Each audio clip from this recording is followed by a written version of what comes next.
Chapter 7. The Next Morning. Chapter 7. The next morning. I hope you enjoy the next installment. I do not own HP. Uncle, save. Severus snapped awake and cursed himself for dozing off, especially in such an uncomfortable position. All night he'd continued his silent vigil, making sure to do his duty for his injured student. That was all. It was duty, and nothing more. It was duty that he ensure Potter's recovery, fulfill his promise to Poppy Pomfrey, and be a good example for Draco. After his failures the last few days, it was crucial he act appropriately now. But first thing in the morning, particularly after a night of almost no sleep, the man was finding it difficult to do even that. Severus sighed and stood up before turning to greet his godson. "Draco," he said, sounding tired. "How's Potter?" Severus looked at the blonde with suspicion. The boy couldn't actually care about the Gryffindor brat's well-being, so what was he up to? Honestly, though, Severus was too tired at the moment to care. Madame Pomfrey will be around soon to give us her diagnosis.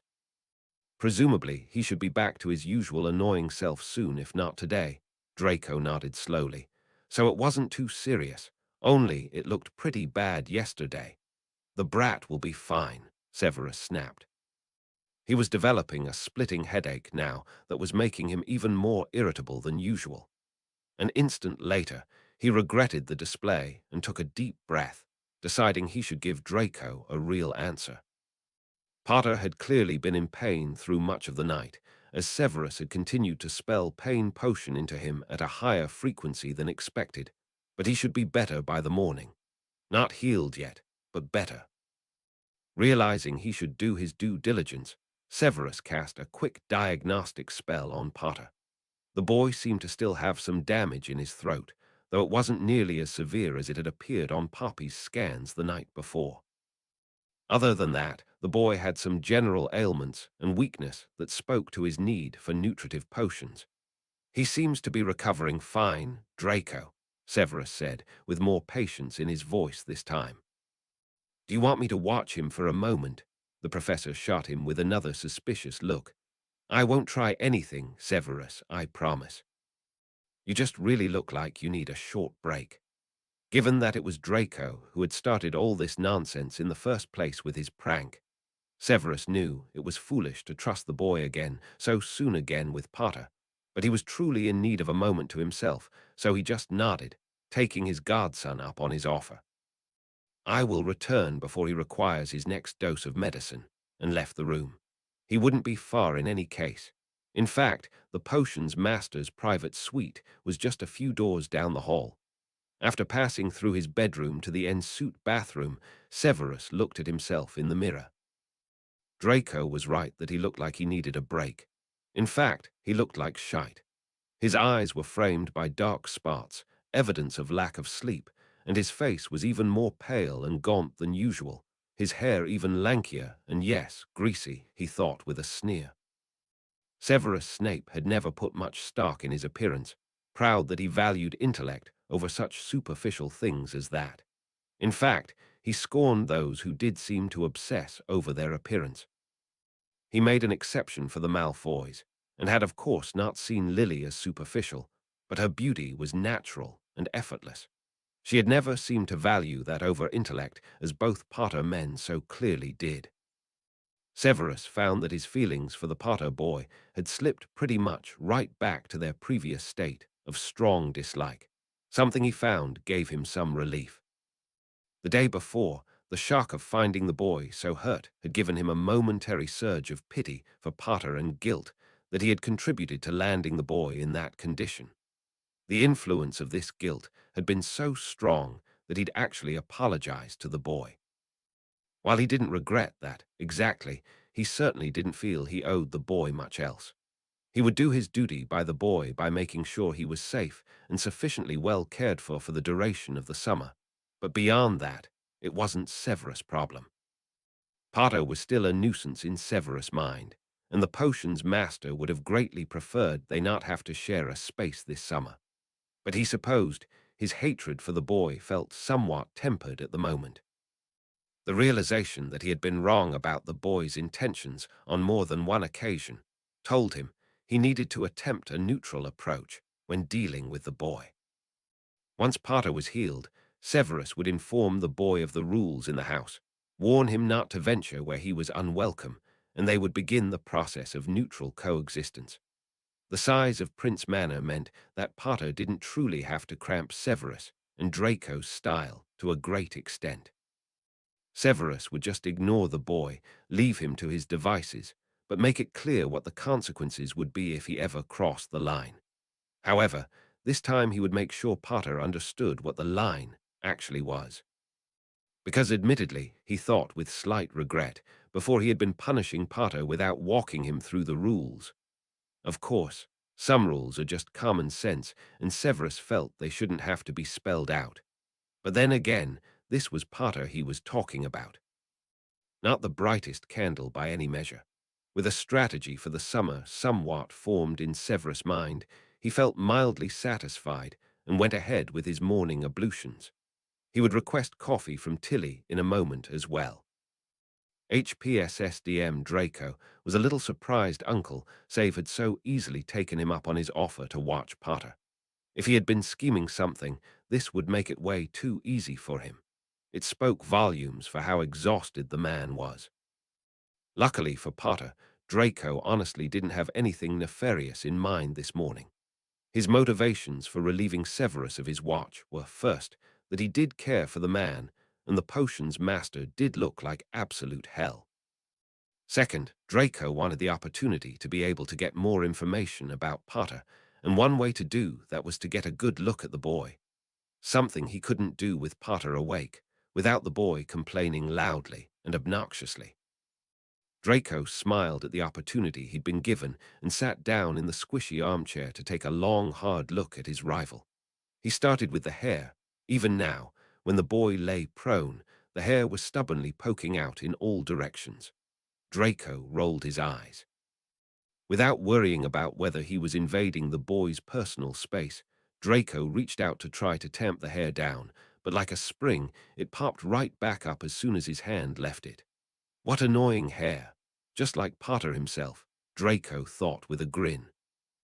Maybe Potter would like to try some hair relaxant, though he doubted the golden boy would be interested. In some ways, Potter and Severus were alike. They both thought they were above such superficial things as worrying about their appearances. That was one reason Potter made such an easy target for teasing over his apparel. And Potter's awful outfit the other night had been perfect for just this sort of teasing. Or it would have been, if not for Severus' reaction. Really, the man didn't seem to have Potter's measure at all. Next, the stupid scar. Once again, Severus seemed to think Potter loved his fame. It was clear to Draco that wasn't the case. Potter was awkward as hell and would usually try to cover the ugly gash on his head as if there was any point. Everyone knew it was there already. Honestly, the only thing Potter had really done that showed himself to be a rude and arrogant prat was his rejecting Draco's handshake on the Hogwarts Express. While Draco had shoved the hurt away quickly and hidden the feelings under the guise of a budding rivalry, it had actually hurt. Draco had been excited about many things going to Hogwarts, and Potter was one of those things. But the git had rejected Draco before he'd even given him a chance, the absolute prat. But that was years ago now, and Draco had come to know Potter in some ways, even though their relationship wasn't exactly friendly. A spasm went through Potter's body just then, and the bedsheets slid off the boy. Potter had gone silent, so he must have been dreaming or something. Draco reached down to grab the sheets and cover his rival again, but not before taking a moment to examine the boy some more. He was skinny, really skinny. Draco himself was small for his age, something he wouldn't admit aloud to anyone, but Potter made Draco look bigger than average. The boy's frame looked absolutely tiny and frail under his thin hospital gown. Draco had spied on the room last night after Severus had asked him to leave, so he had heard the Hogwarts Mediwitch mention malnutrition and that it had likely been a long-term thing. This was interesting to Draco.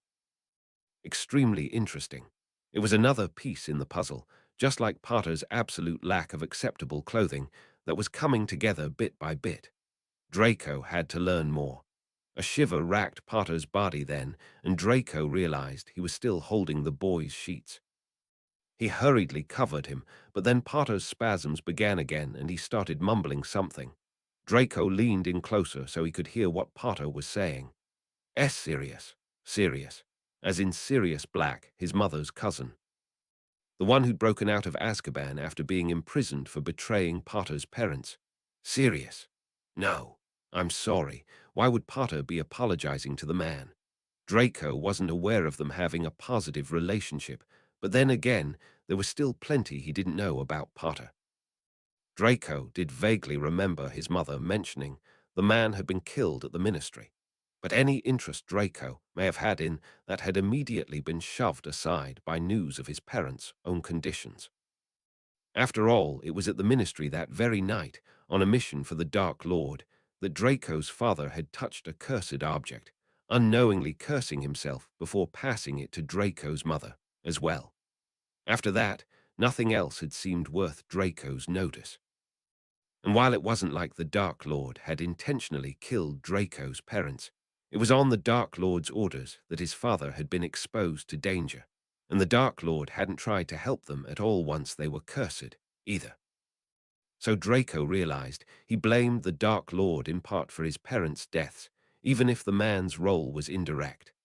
That night was also when his godfather's true role as a spy for Dumbledore got exposed. Draco had expected to feel betrayed by the news, but he honestly hadn't. When it came right down to it, he was relieved. It wasn't like his relationship with Severus was ever based on anything to do with the Dark Lord, anyway, so it shouldn't have had any bearing on them. Granted, it would have felt like betrayal to Draco's father if he hadn't been struggling with the effects from that cursed object when Severus news came out. But for Draco, especially considering he couldn't help but hate the Dark Lord a little for not helping his parents when they needed him, it was a relief that Severus wouldn't be bowing down to the snake-faced man anymore. It was also a relief that this lessened the expectations that Draco would have to do the same one day. But Potter seemed to be really struggling with Black's death for some reason. The boy was starting to get worked up, which probably wasn't good in his current condition, so, though he really didn't want to, Draco decided to rouse the boy. Potter, he said, gently shaking the boy. Oi, Potter, you're dreaming. Harry continued to moan and was starting to sweat. It was starting to freak Draco out a little. Potter, he hissed, shaking him a little more roughly. Wake up! Green eyes snapped open and regarded Draco in confusion, showing no sign of recognition. Draco was starting to get really worried for a moment before remembering Potter's abysmal eyesight. Quickly, he snatched Potter's glasses from the bedside table and handed them to the boy. Potter put them on and then visibly flinched when he recognized who was sitting by his bed. Malfoy, he hissed before beginning to cough. Potter, you really shouldn't get yourself so worked up while your throat is still hurt, Draco drawled. Severus sure is taking his damn time, he mumbled to himself. Looking at Potter, who was just glaring at him like an injured, feral animal, Draco rolled his eyes and called one of the manor's house elves. Tilly, get us a glass of water. Oh, yes, Master Draco, sir. A moment later, a glass of water materialized, and Draco passed it to his rival. Harry awkwardly pushed himself into a sitting position and took the water glass, hesitantly taking a sip while eyeing Draco warily the whole time. Why are you here? He rasped, but then started coughing again. Just taking my turn to babysit you so Severus gets a break. Potter rolled his eyes, started to respond again, but thought better of it, instead reaching for the quill and parchment by his bed and scribbling, Well, I'm fine, so you don't have to babysit me anymore. Stop being so stubborn, Potter, sawed off Malfoy. Why are you so insufferable, Potter? Here I am trying to be nice, and you just have to be a prat as always. I'm the prat. Potter had underlined the word I'm several times. The golden boy looked so affronted that Draco started to chuckle. But then Potter broke into another coughing fit. Eventually it calmed down on its own, and he took a sip, and then another. Draco was sure the boy resented even the fact that the water Draco had brought him was helping. It was way too fun to rile Potter, Draco realized, but he knew the boy still needed to recover, so he sighed and decided to act decidedly adult-like. Potter, Madame Pomfrey should be coming to visit in a little while. It sounds like much of the damage has healed, but you are not yet completely recovered. Severus will be back soon to give you your next dose of medicine. Ah, and in case you were wondering about your owl, I showed her to the owlery. She'll probably stop by to visit once she's eaten her full. Potter was eyeing him very strangely now. Damn, but it was annoying. Stop eyeing me like that. I'm capable of giving you information without being a git, you know, Draco snarked. First time I've seen it, Potter wrote, a slight smile tugging at his lips. Draco watched the boy for a while in silence after that, as Potter continued to take small, careful sips from his glass of water. It occurred to Draco suddenly that they'd be spending the whole damn summer together. That being the case, it would actually be nice to develop some rapport, even if it wasn't exactly friendly. But it would be a steep climb to get there. And Draco sighed, realizing he needed to take the first step, because he definitely couldn't rely on the obtuse Gryffindor to do the same. Look, Potter, I'm S. Suddenly, Severus swept back into the room, cutting him off. HPSSDM Harry Parv, was he going crazy, or was Malfoy going to apologize to him just then? It was hard to believe, but the blonde Slytherin had been strangely civil since he'd woken up. Yeah, he still had to throw some barbs, but they weren't as sharp as usual. Harry didn't completely trust anything he was seeing and feeling at the minute, however, as he was still groggy and his throat was burning. Waking after having that same awful dream about Sirius falling into the Vale was the cherry on top. The cold water was comforting, however. Harry didn't want to feel grateful to Malfoy for getting it for him, but it was true that without the blonde, he wouldn't have been able to call for some from the house elves. Potter, it's time for your medicine, Snape snapped acerbically. Harry just nodded automatically and watched as Snape took Malfoy's place by the bed and produced a number of different potions. On autopilot, Harry took them from the man, choking them down one by one despite their terrible taste. Each potion hurt his throat to drink, but it wasn't unbearable. It didn't surprise the Gryffindor that Snape hadn't offered to spell them into him, as it was more miserable for Harry to drink them. And why would Snape waste magic on him if he didn't have to?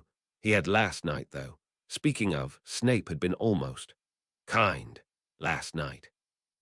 Had Harry just imagined the whole interaction? Not only had he been soft-spoken and answered Harry's questions, but the man had actually admitted to cocking things up. He'd actually apologized, something Harry wouldn't have expected in a million years. After the way the man had reacted to Dudley's hand-me-downs, Harry had become even more wary of the man. Up until that moment, he had seen Snape as mostly bark and no bite, but suddenly the former spy had revealed himself capable of more. But even as cruel and unfair as Snape had been, it seemed too good to be true that the man could feel actual regret over what had happened. Certainly, the man wouldn't be any different now than he was before. Snape had probably just been forced by Professor Dumbledore or Madame Pomfrey, or both, to apologize to Harry so he wouldn't run away or some such rot. But if it were actually true, the professor felt some regret about Harry getting injured, and acknowledged that he was at least partially responsible, then maybe that boded well for the rest of the summer. Maybe they could slip into a pattern of just ignoring one another, which Harry would take in a second over how things had been up until that point. Draco, why don't you run along now? Have some breakfast. Did you sleep enough last night? Snape was once again using the gentle tone he reserved for beloved godson. Harry didn't pay much attention to whatever the two said after that, still too lost in his own thoughts, but Draco left the room at some point, and Snape turned to him, his face emotionless. How are you feeling, Potter? The potion master's voice was also almost entirely devoid of emotion. Fine, Professor, Harry started, rasping again before launching into a coughing fit. At the look on his professor's face, grabbed the parchment again. Better. Throat still hurts, but it's not burning as much as last night. Snape nodded. Anything else? Other sources of pain? No, I'm okay, I think. Nothing major. A little tired is all. Snape pinned him with the black holes he called eyes for a long moment before seeming to accept Harry's answer. Are you able to eat something? Harry nodded and wrote, I think so. The medicine kicked in, so I'm not having much pain right now. Snape nodded and asked the house elf Nellie to bring Harry a light breakfast of porridge, toast, and tea. Before Harry tucked in, Snape handed him another potion vial. At Harry's questioning look, Snape answered the unstated question. It is a nutritive potion. Snape held out his hand before Harry could object. This should help to compensate for the nutrients you missed out on over the past few days. Harry was tempted to say, all right, as it were, something rude to Snape about how it wasn't his fault he'd missed those meals. Instead, he just nodded and took the potion obediently before accepting the food and beginning to slowly pick at it, not wanting to disturb this strange half-piece they seemed to have settled into. Severus Parv, it was gratifying that the Potter brat hadn't complained much about taking the nutritive potion or any of his others. In fact, if he were to be honest with himself, the boy had made much less fuss than expected throughout this whole ordeal. He hadn't whined much about his predicament and the pain that was certainly still quite present in his throat. Of course, it was obnoxious that he had needed to prod the boy to reveal anything to him at all about how he was feeling. But all in all, the boy wasn't being too much of a bother. Perhaps the brat was starting to learn his lesson about the troubles brought on by his attention-seeking ways. If he could just continue to keep his head down, perhaps they could survive the summer. Thanks for reading. I hope you enjoyed it. Please let me know your thoughts if you get a chance. Chapter 8, Old Habits. Chapter 8, Old Habits. Thank you so much to all my readers. I'm so glad you're enjoying my story so far. Madame Pomfrey stopped by again mid-morning. Snape told her what he had determined himself based on scans and observations, and she did her own diagnostic charm to confirm his words. Mr. Potter, you are well on the road to recovery. I can fix the irritation in your throat that is preventing you from speaking, but the tissue in your pharynx still needs to heal some more first. It would be best if you limit how much you speak for the next few days, so I recommend you communicate mostly through writing so as to not irritate your throat any more than necessary. Ochre, Harry rasped out of habit before nodding. Parchment and quill are fine, but I recommend something more like a magical erasure board. Severus, can you provide that for him? Fine, the man said evenly, calling upon a house elf for help and submitting the request.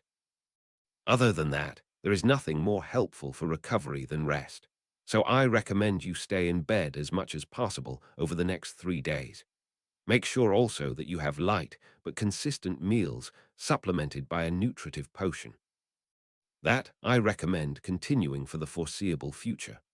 Boo! Harry turned at the sound of Snape clearing his throat to see the man handing him a little square tablet that, sure enough, looked like a dry erase board.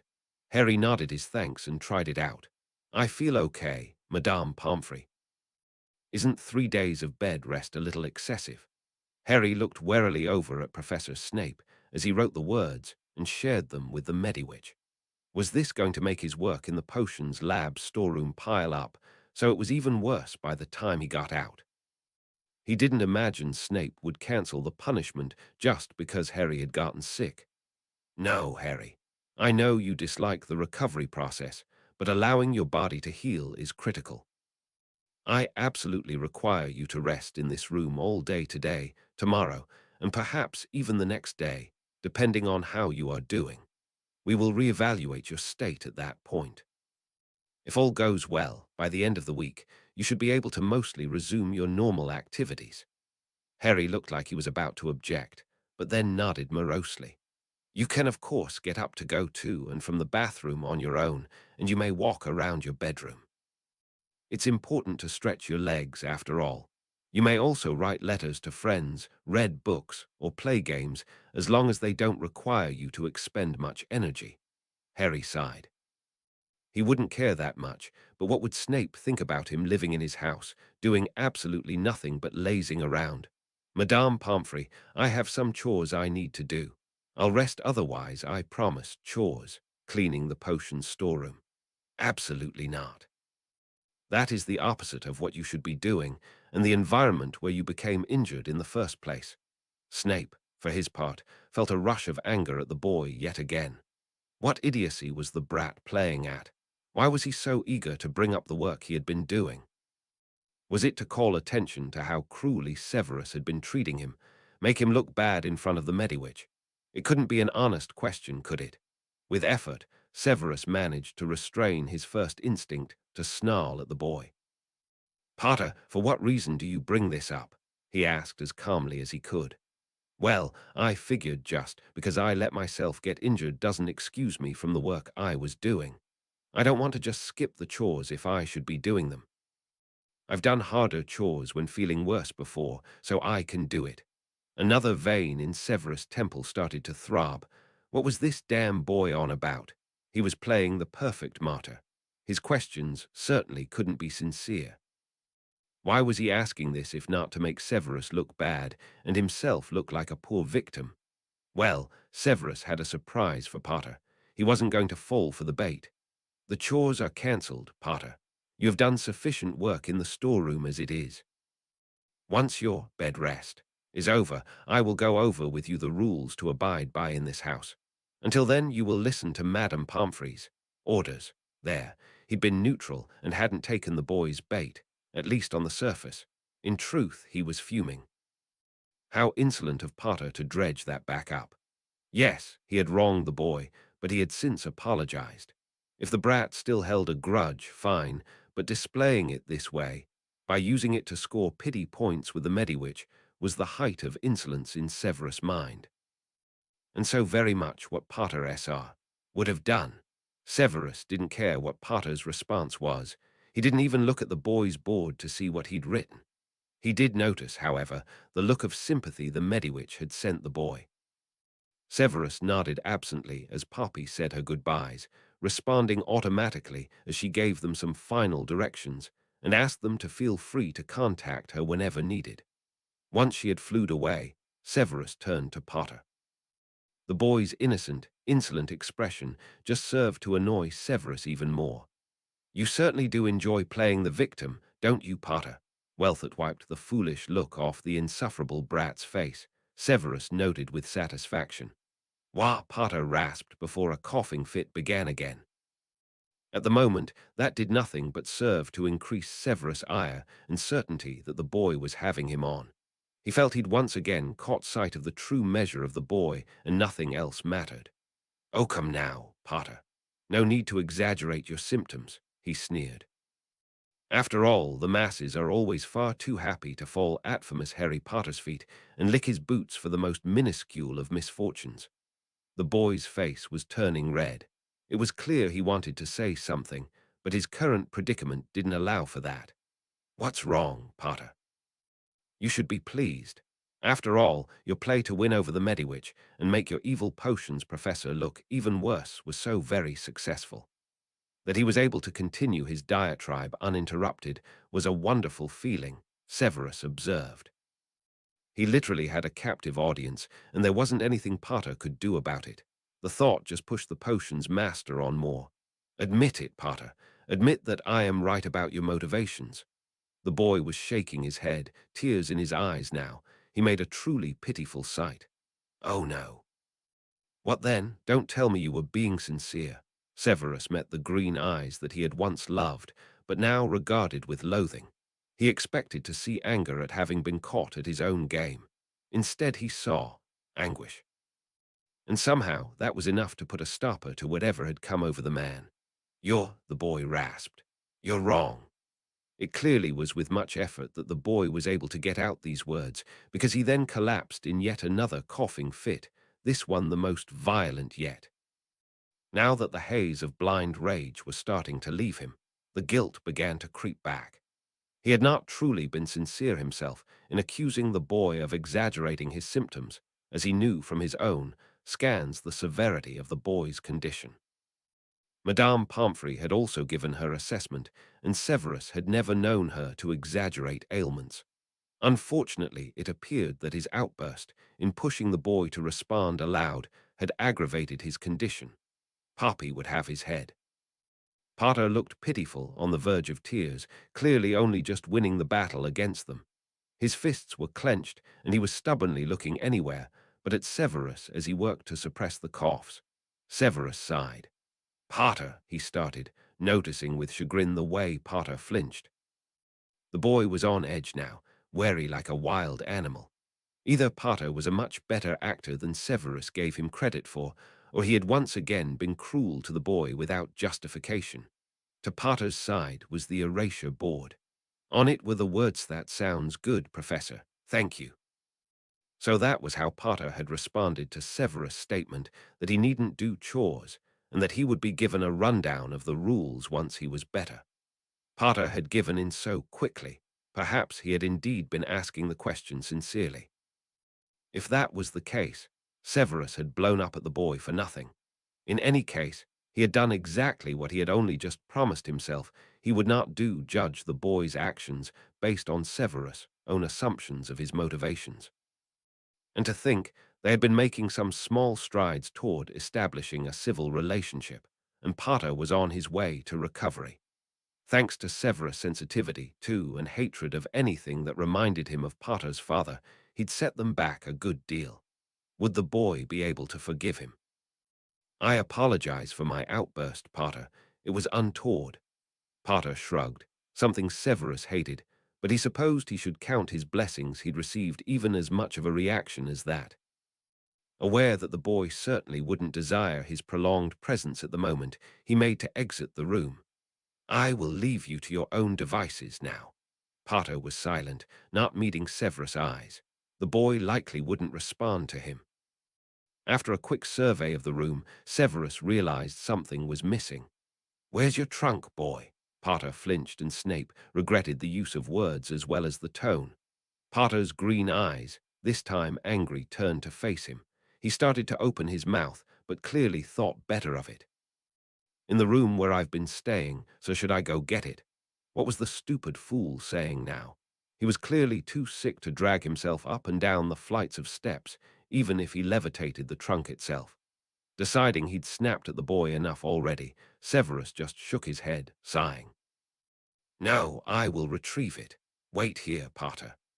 The boy looked like he wanted to argue, but then nodded, looking resigned to apparently having no better options at the moment. The boy did look extremely drained now, Severus noted with another twinge of guilt. Severus descended the stairs, and eventually turned down the hallway which Draco had told Potter led to his room that first night. "Damn brat," Severus sighed, for once not referring to Potter.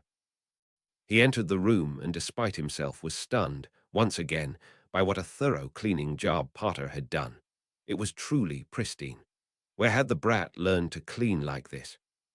He apparently hadn't used his wand, as when Severus had checked it previously, he hadn't found any evidence of recent cleaning spells at all.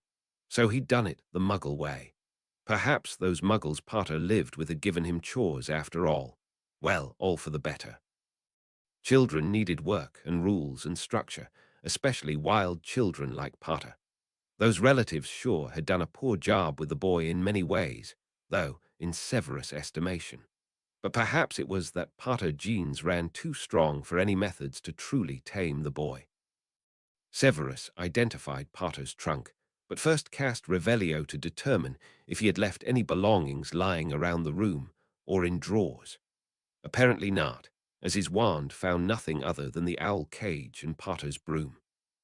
Of course, it was possible there were some items stashed at his relative's house. He didn't think there would be anything left at Hogwarts, but he could investigate just in case. Before grabbing the trunk, Severus found himself itching to verify something Draco had said. Could it really be true Potter's clothing was limited to the atrocious items he'd worn to dinner that horrible day? If not, then Severus would feel somewhat vindicated that he was at least right in terms of the boy's tendency to play foolish, flippant, mocking games with others. After checking Potter's trunk for security measures or secret compartments, of which he found none, Severus opened the trunk and stared, surprised despite himself. The trunk, which was a magically expanding type, he knew, as that was how they came standard, was only a quarter filled, not making use of the magical expansion properties at all. The entire contents of the trunk were truly pitiful.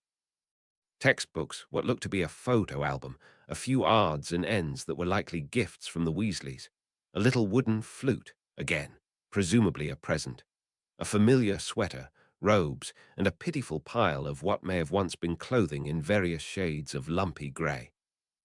Not wanting to touch them, Severus used his wand to levitate the clothing items to the bed where he spread them out. 4 sets of threadbare grey garments, including some absurdly holey and stained socks and underwear. Other than that, there was just that damn lumpy sweater Potter had worn the other day to the table, and his Hogwarts robe and tie. What was this? Was it a prank? No, likely not. He truly could not continue to assume that Potter had unsavory motivations for everything he did. But then why was this the state of Potter's belongings? How? It just did not make sense.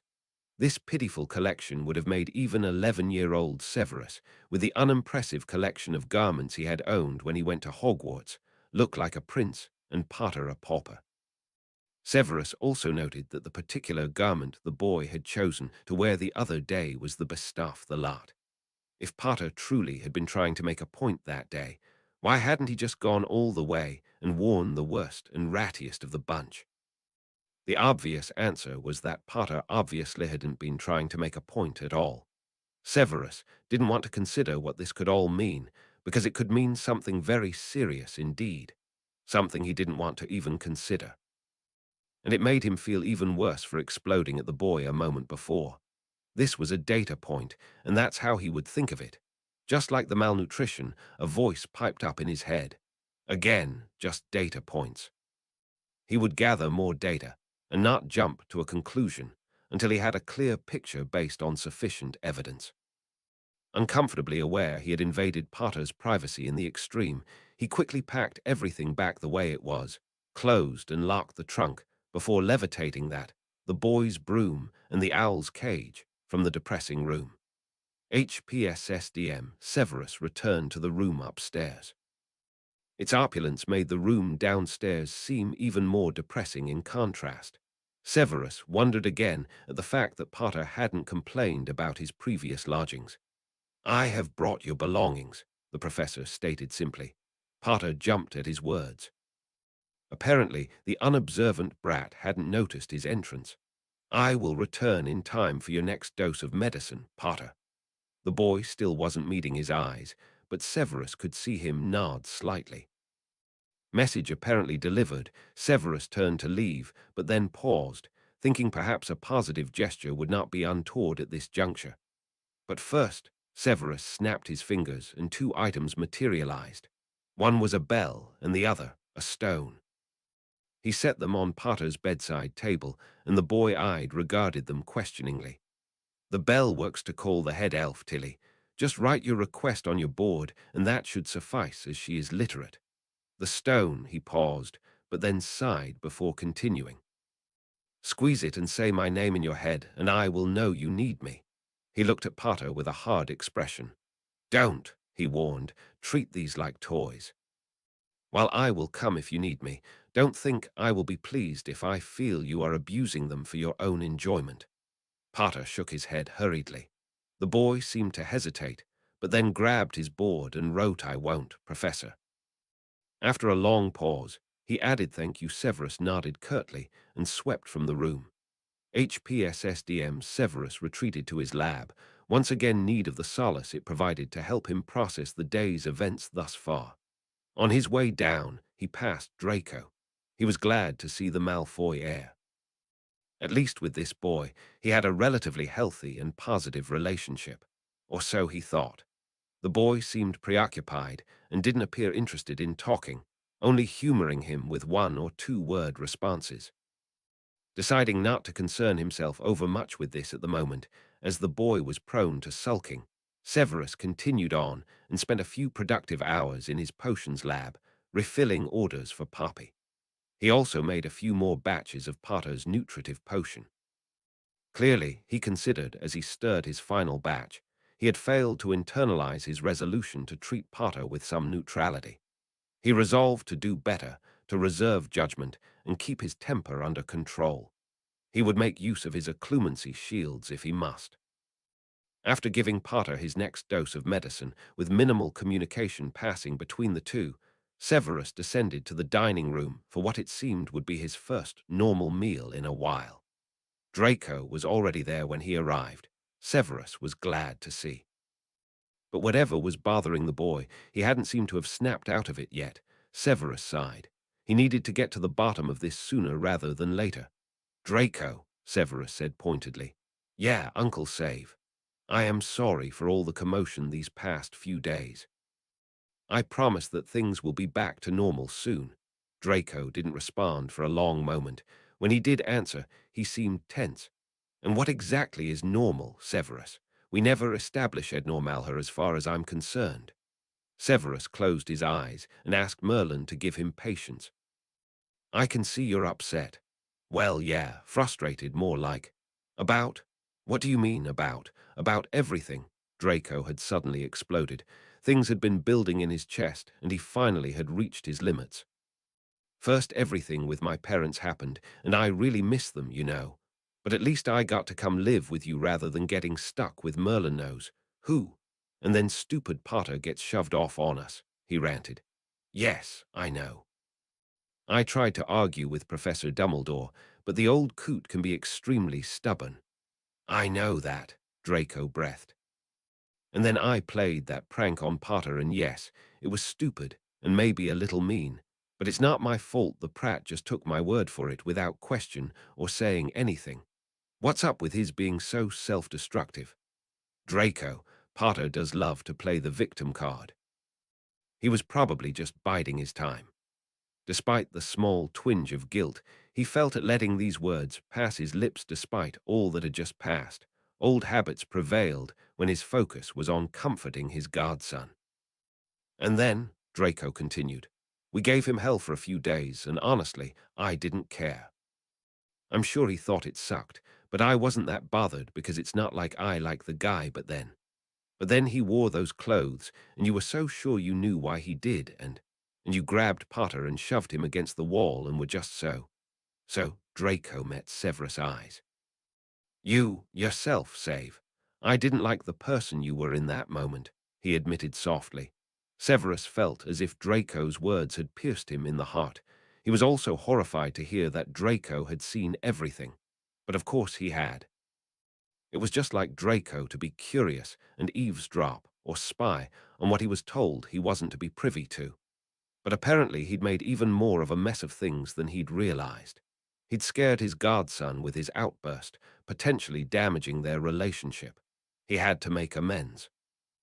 And, Draco continued after taking a deep breath, if I thought it would fix things to just get Potter out of our lives, I'd be all for it.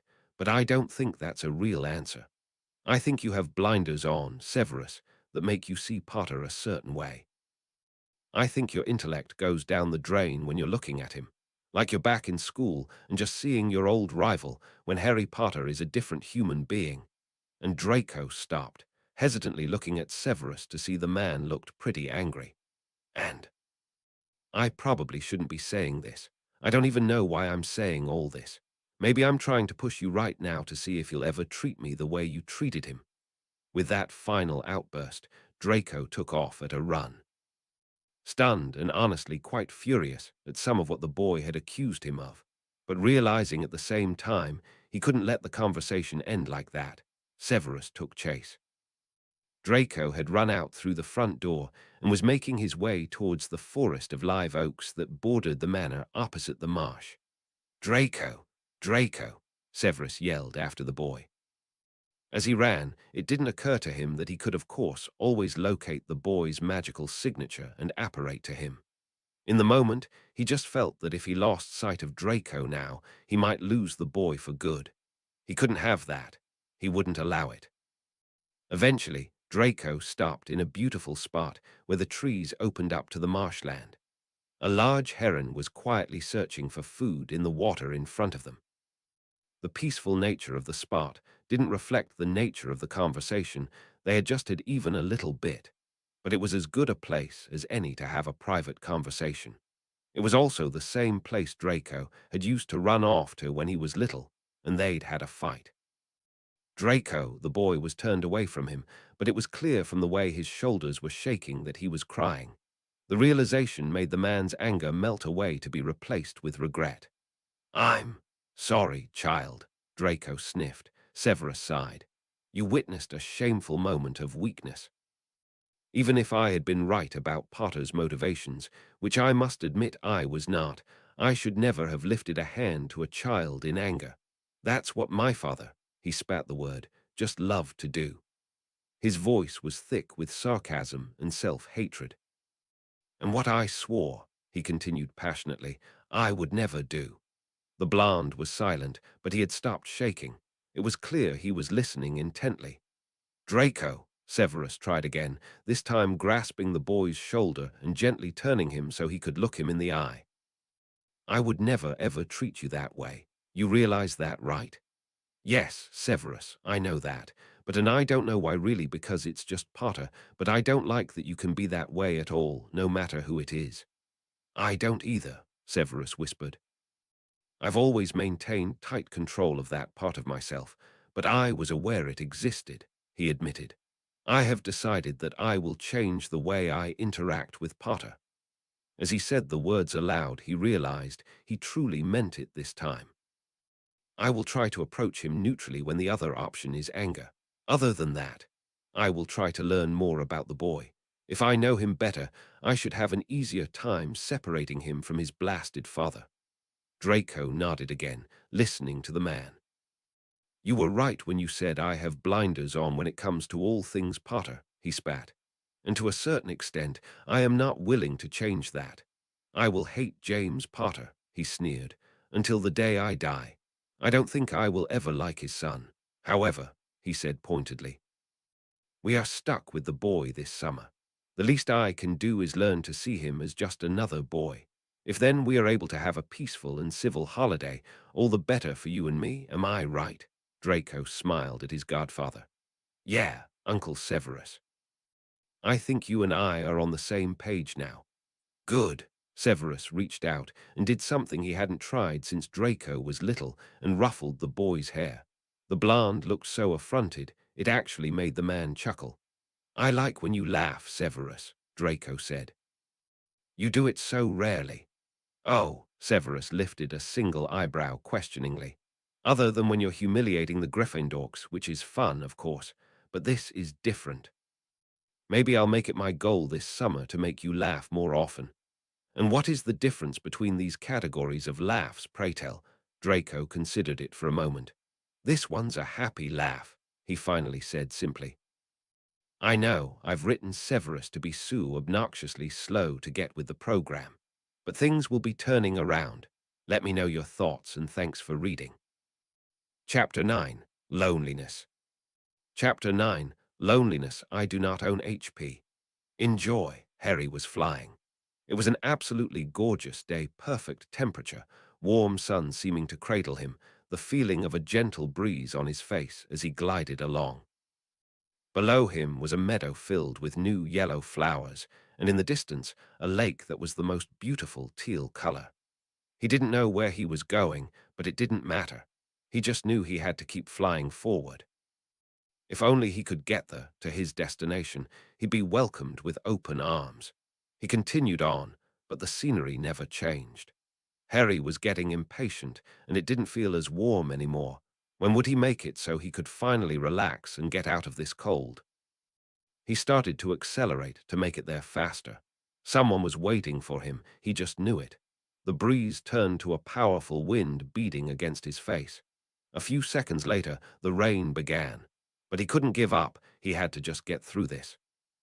Finally, he saw something different, a dark shape right in front of him. He sped towards it. It slowly began to take shape until he finally recognized it. "Sirius," he gasped. The man was gazing at him, arms open, beckoning. Harry kept going, but Sirius kept moving farther and farther away. The storm was getting worse, heavy rain now pummeling him, affecting the visibility until he could hardly see his godfather at all. But Harry knew he was there. He just had to reach him. Sirius, he gasped. Sirius, wait. I'm coming. I'm coming. His current strategy wasn't working. He pressed himself down low on his broom the way he did in Quidditch to pick up speed. It was working. He was finally closing the gap. He let go of the broom and reached out for the man with both hands, the way he would for the golden snitch. He could see Sirius again now.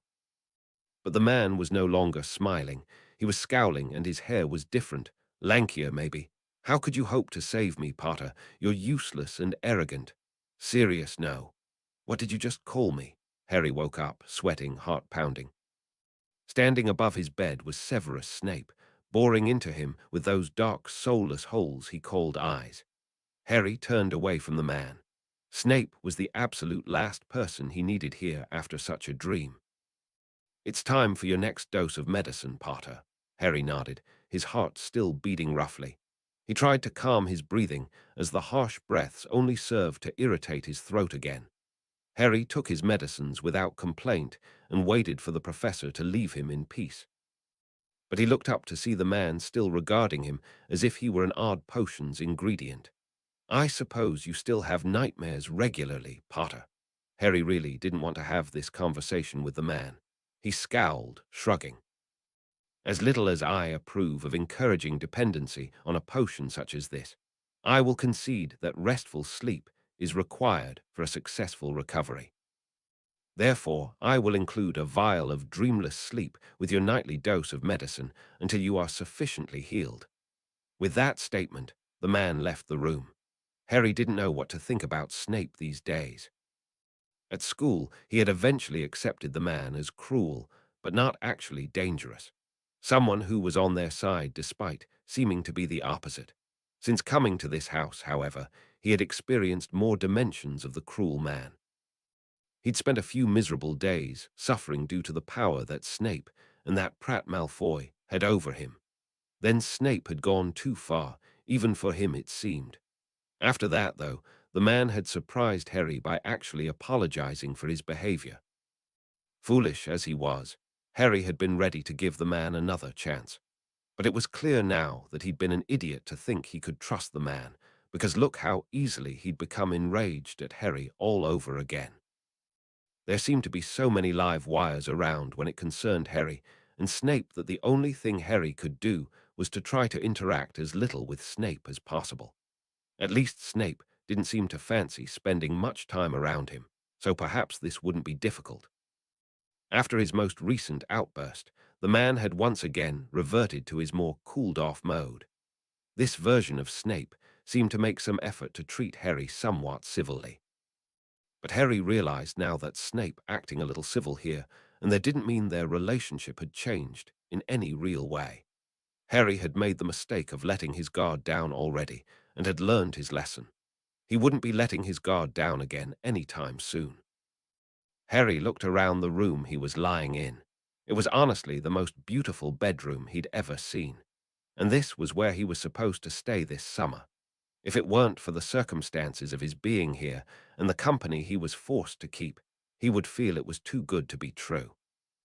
Realizing he should probably get up to shower, Harry slowly got out of bed and went into his en-suite bathroom. It was far fancier than anything he would ever need. He guessed it made sense, though, that a place with a name like Prince Manor would be incredible. Malfoy had obviously enjoyed Harry's ignorance when he'd made the mistake of asking about the title prince. Apparently Snape's mother was from an old Slytherin pureblood family, which didn't surprise him in the least. After taking a quick shower, out of habit, using as little time and water as possible, Harry dressed again in the hospital robe he'd been wearing since waking up to Madame Pomfrey attending to his injuries. Entering the bedroom again, he took a moment to really examine the place. It was enormous, but somehow still cozy. It reminded him of the Gryffindor common room in that way, though the predominant color scheme dark navy and silver were quite different.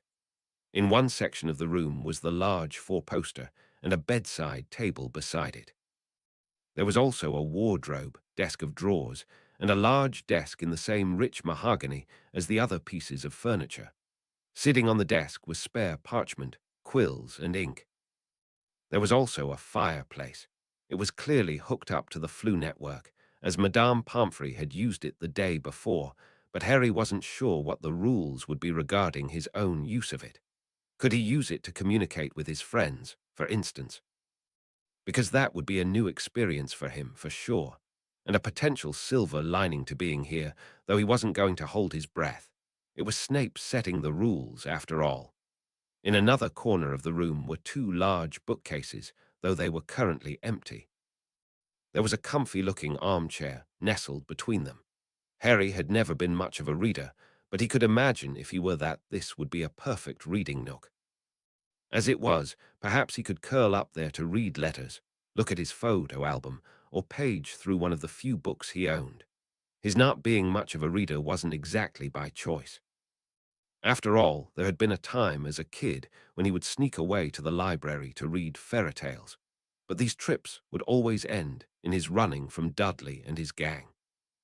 The last time he had tried, Dudley had found him, ripped the book from his hands, and then tore the pages before stepping all over it and leaving Harry alone with the carnage. The librarian, who had been conveniently missing during Dudley's rampage, found Harry with the destroyed book and proceeded to ban him from the library after that. It was just as well, as Harry had lost the desire to try again by that point. Then at Hogwarts, he was always so busy trying to keep up with the assigned readings, while also trying to avoid whatever new thing was trying to kill him that year, that he never really had the chance to just read for pleasure. Although Hermione seemed to find time, of course, as well as pleasure in any sort of reading.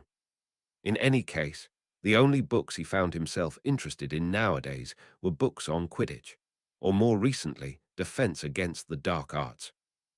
It's not like he knew of any wizarding novels, either. Speaking of, were there wizarding novels?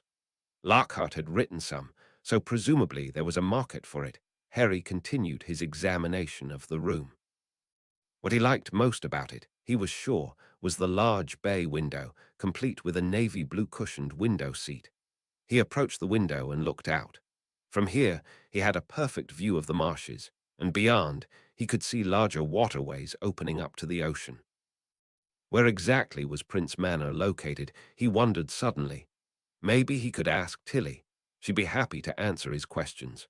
His attention was grabbed by something moving outdoors. It was Snape and Malfoy.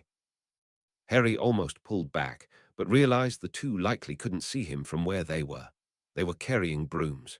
Harry wondered in surprise that Snape was carrying one as well, as he couldn't imagine the man taking pleasure in anything as fun and normal as flying.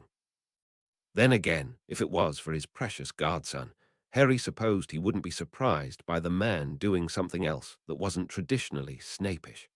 Harry could see Malfoy get on his broom and take off into the air.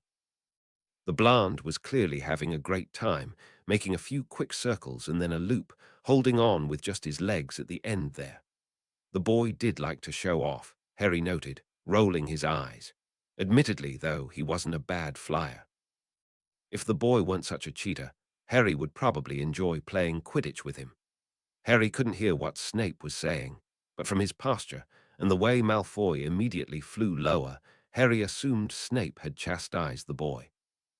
Eventually, though, the dour man climbed on his own broom and took off.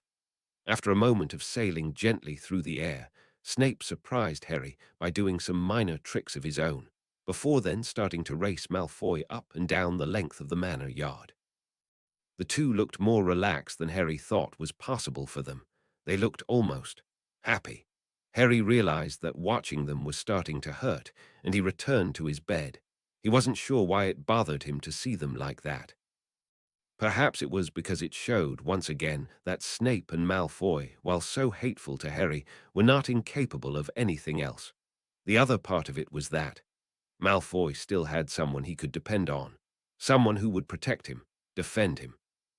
Someone like a father, even if not his biological one. Meanwhile, Harry had destroyed his last chance at family when he led Sirius into that trap, and the man had died for him, just like his parents had. Harry had always appreciated Sirius, but now that he was gone, it struck him that he'd had a chance to be with someone else who would die for him, and he'd led the man to his death. For a while, Harry had partially blamed Snape, but he didn't anymore. After all, it was he, Harry, that had been so incredibly stupid as to walk right into Voldemort's trap. Snape's crime was just his being Snape and reacting exactly as Harry should have expected him to. Harry had been a fool for expecting anything else of the man.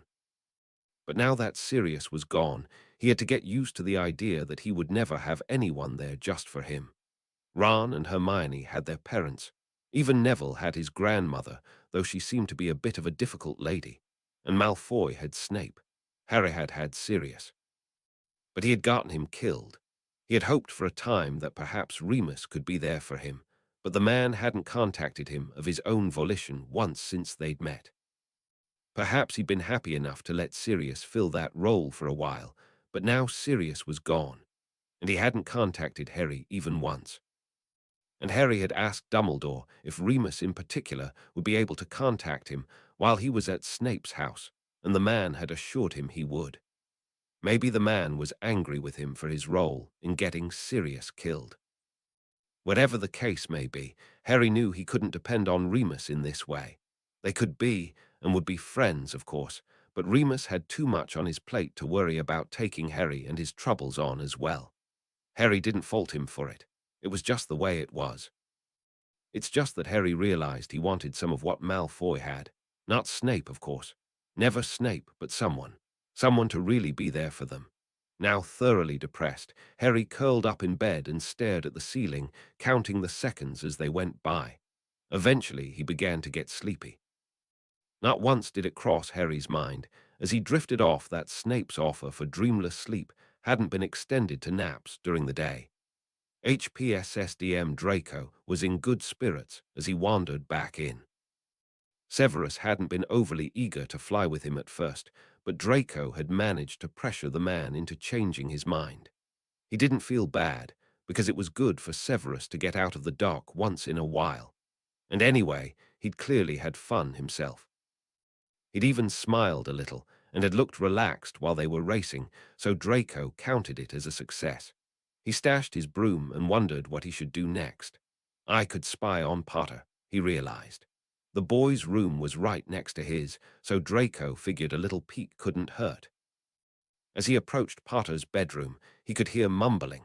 Was Potter dreaming again?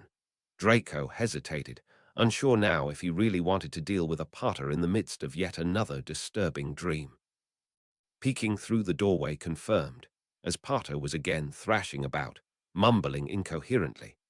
An idea suddenly occurring to him, Draco summoned a little noisemaker from his room and levitated it over to stop right above Potter. When it was in position, Draco backed away to be out of sight and triggered it. The device let out a loud honking noise. It wasn't pleasant, but Draco didn't care about waking Potter up pleasantly.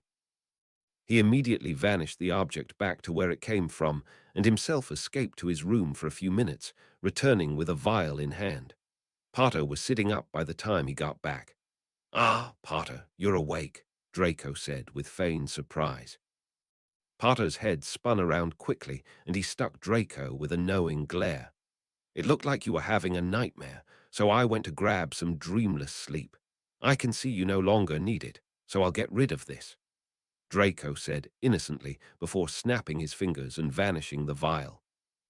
In truth, it wasn't dreamless sleep, but a solution made to resemble the appearance of the potion. Potter opened his mouth before apparently remembering his vocal cords weren't cooperating at the moment. Draco guessed that, dumb as Potter was, he wasn't fooled into thinking Draco was innocent in the matter of his rude awakening. "Here to spy on me some more, Malfoy?" "No, no, no. I was simply passing by and noticed you seemed to be having an unpleasant dream." "Get out, Malfoy." "I'm really not in the mood." "Come on, Potter, there's no need for that. I can be excellent company." "Why are you here anyway? Tired of hanging out with Professor Snape?" "For your information, Severus is currently working on a very complex potion and needs all his focus. So he didn't want you pestering him, and now I get that honor. I get it. You're in rare form today, Potter. If I didn't know better, I'd say you've been taking lessons from Severus." Draco winked, and then laughed at the look on Potter's face. I'll never be anything like Snape. You know, Potter, Severus isn't so bad. You just have to get to know him to see more than his prickly side.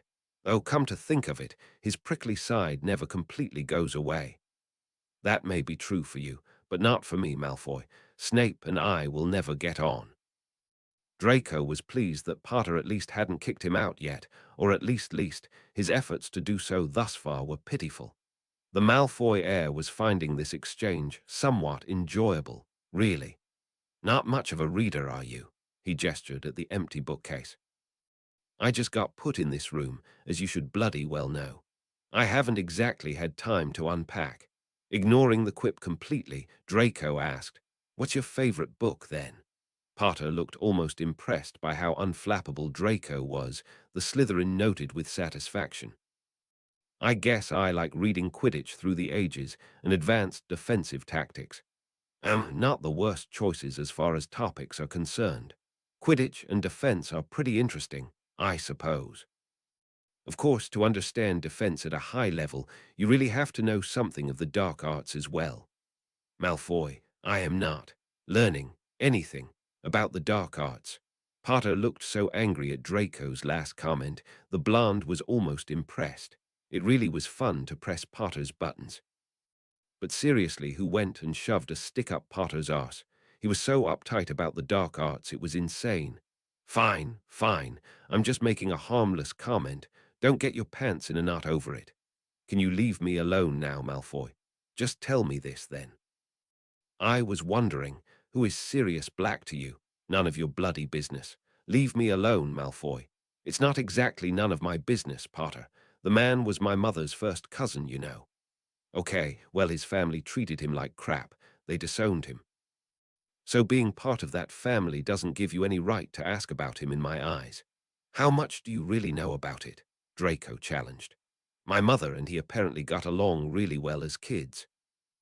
Then he went to Gryffindor and she's Slytherin and everything went to shite. That seemed to stump Potter, Draco observed with interest. And anyway, I thought Sirius Black had betrayed your parents, so I'm surprised you're so protective of him. I'm just curious why. He was my godfather. Potter looked depressed now. Draco missed the angry Potter already.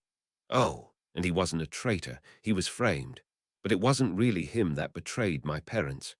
Who was? Come on, Malfoy. Didn't your dearest daddy talk about Pettigrew, Wormtail in front of you? Don't speak about my father with that sickly tone of voice, Potter, Draco hissed. And why not? I get the man's dead, and he was your dad, but how am I supposed to feel about him? He did nothing but try to kill me and my friends, Malfoy.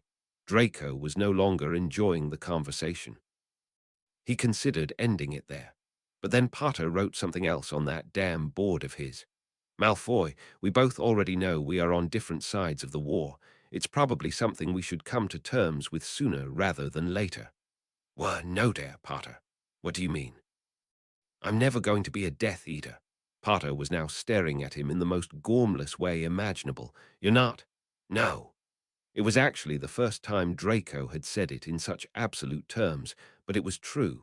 He had no interest whatsoever in following that path anymore.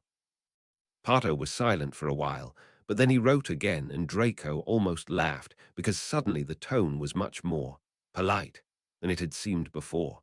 What changed, if you don't mind my asking? Draco sighed. He had started this conversation, so he may as well finish it. I guess the last straw was the Dark Lord sending my father into danger and then doing nothing when he and mother were cursed. I know he had the power, he just didn't care to lift a finger to help. But then again, I already had my doubts. Potter nodded for him to continue. I never liked their methods. Their ideals are one thing, preservation of culture and magic and the old ways and all that. I agree with that. Even manipulation and sabotage is fine. But murder and torture, Potter seemed to be listening and nodded as Draco finished. That makes sense, Malfoy. And for what it's worth, I'm glad to hear it. You're a much better listener when you're mute, Potter, Draco snarked. Hardy ha ha, but we got off topic. What were you saying about Sirius? Potter stared at him for a while and then sighed. It looked to Draco like he was giving in. Perhaps Draco's show of honesty would encourage some of the same from Potter. Sirius broke out of Azkaban in our third year, and everyone was obsessing over how he did it. I remember, Draco smiled. Everyone was saying he must have used some powerful dark magic he'd learned in the Dark Lord's ranks, but my parents would never tell me what it could be, no matter how I begged. They wouldn't have been able to tell you because they didn't know, and the dark arts had nothing to do with it. Draco found himself annoyed at how smug Potter looked as he wrote that last bit. Sirius escaped because he was an unregistered animagus. He, my dad, and Peter Pettigrew, or Wormtail as he's usually called, became animagi while they were still at Hogwarts. That's quite advanced magic. Draco was impressed, despite himself. Of course, Black and he were technically family, so it shouldn't have come as a surprise. My dad and Sirius were pretty sharp, apparently, and both from old families, so they certainly had access to plenty of books in addition to natural talent and powerful magical cores, Draco added. I guess. Well, anyway, apparently Dementors don't affect animals as much as humans, so Sirius spent most of his time in Azkaban as a dog. Thanks to that, he never lost his mind, and eventually got so skinny he slipped out of his cell, past the guards, and swam to shore. All because he thought I was in danger. That's dedication. I thought he was out to get me the whole year, but at the end, we had a bit of a showdown. Snape was there, too, by the way, but he got knocked out, so he missed the big reveal of Sirius' innocence. Not like he would have believed him in any case, Potter added after a momentary pause. How did Severus get knocked out? That may be one on the list of reasons he hates me. Draco rolled his eyes. Figures. Okay, go on. This is interesting. It turned out that Pettigrew had been hiding as Ron's rat, Scabbers, who was useless, but had lived for 13 years despite not seeming to have any magic. That stupid fat rat. I remember it, Draco exclaimed excitedly. That was Wormtail. I guess I did hear Father say the name Wormtail, come to think of it. Draco scowled at the self-satisfied look on Potter's face. He wanted to punch it, but managed to just barely restrain himself. Yeah. Well, anyway, Sirius was trying to kill Pettigrew to get his revenge on him, since it was really his fault my parents died, and Sirius was tossed in prison. But Ron had the rat in his pocket, so Sirius ended up dragging Ron with him. Hermione and I followed, as did Remus Lupin and Snape. Snape was going to kill Sirius, but since he'd already said something that made me curious, I knocked Snape out so we could get to the bottom of it. All that drama, and I missed the whole thing, Draco whined. Sirius cast a spell that revealed the rat to be Pettigrew, and the plan was to turn the man in to get Sirius' name cleared, but it was the full moon and Professor Lupin transformed, giving Pettigrew the chance to escape. Damn Lupin, this is exactly why he shouldn't have been trusted around kids in the first place. Potter suddenly blew up, honestly surprising Draco. You don't know what you're bloody talking about. Remus is a really responsible guy, and you guys were always out to sabotage him. There were extenuating circumstances that night. Geez, Potter, I'll lay off the guy for now, I promise. I want to hear the rest of the story, he kept to himself. Okay, so what happened to Sirius after that night? He had to live in hiding. I got to see him here and there, but I always hoped we'd be able to clear him. It's too late now, though. All because I was an idiot and walked right into Voldemort's trap. The Ministry. Sounds like that was a cock-up for everyone. It's the mission that killed my parents, too, I see. Now that story had apparently reached its end. Draco noticed that Potter looked somewhat frustrated, and if Draco had to guess, the boy was probably wondering why he'd given away quite so much so quickly. Draco fully expected Potter to suspect him of spiking his food with some light truth serum, but the truth was, Draco had done nothing of the sort.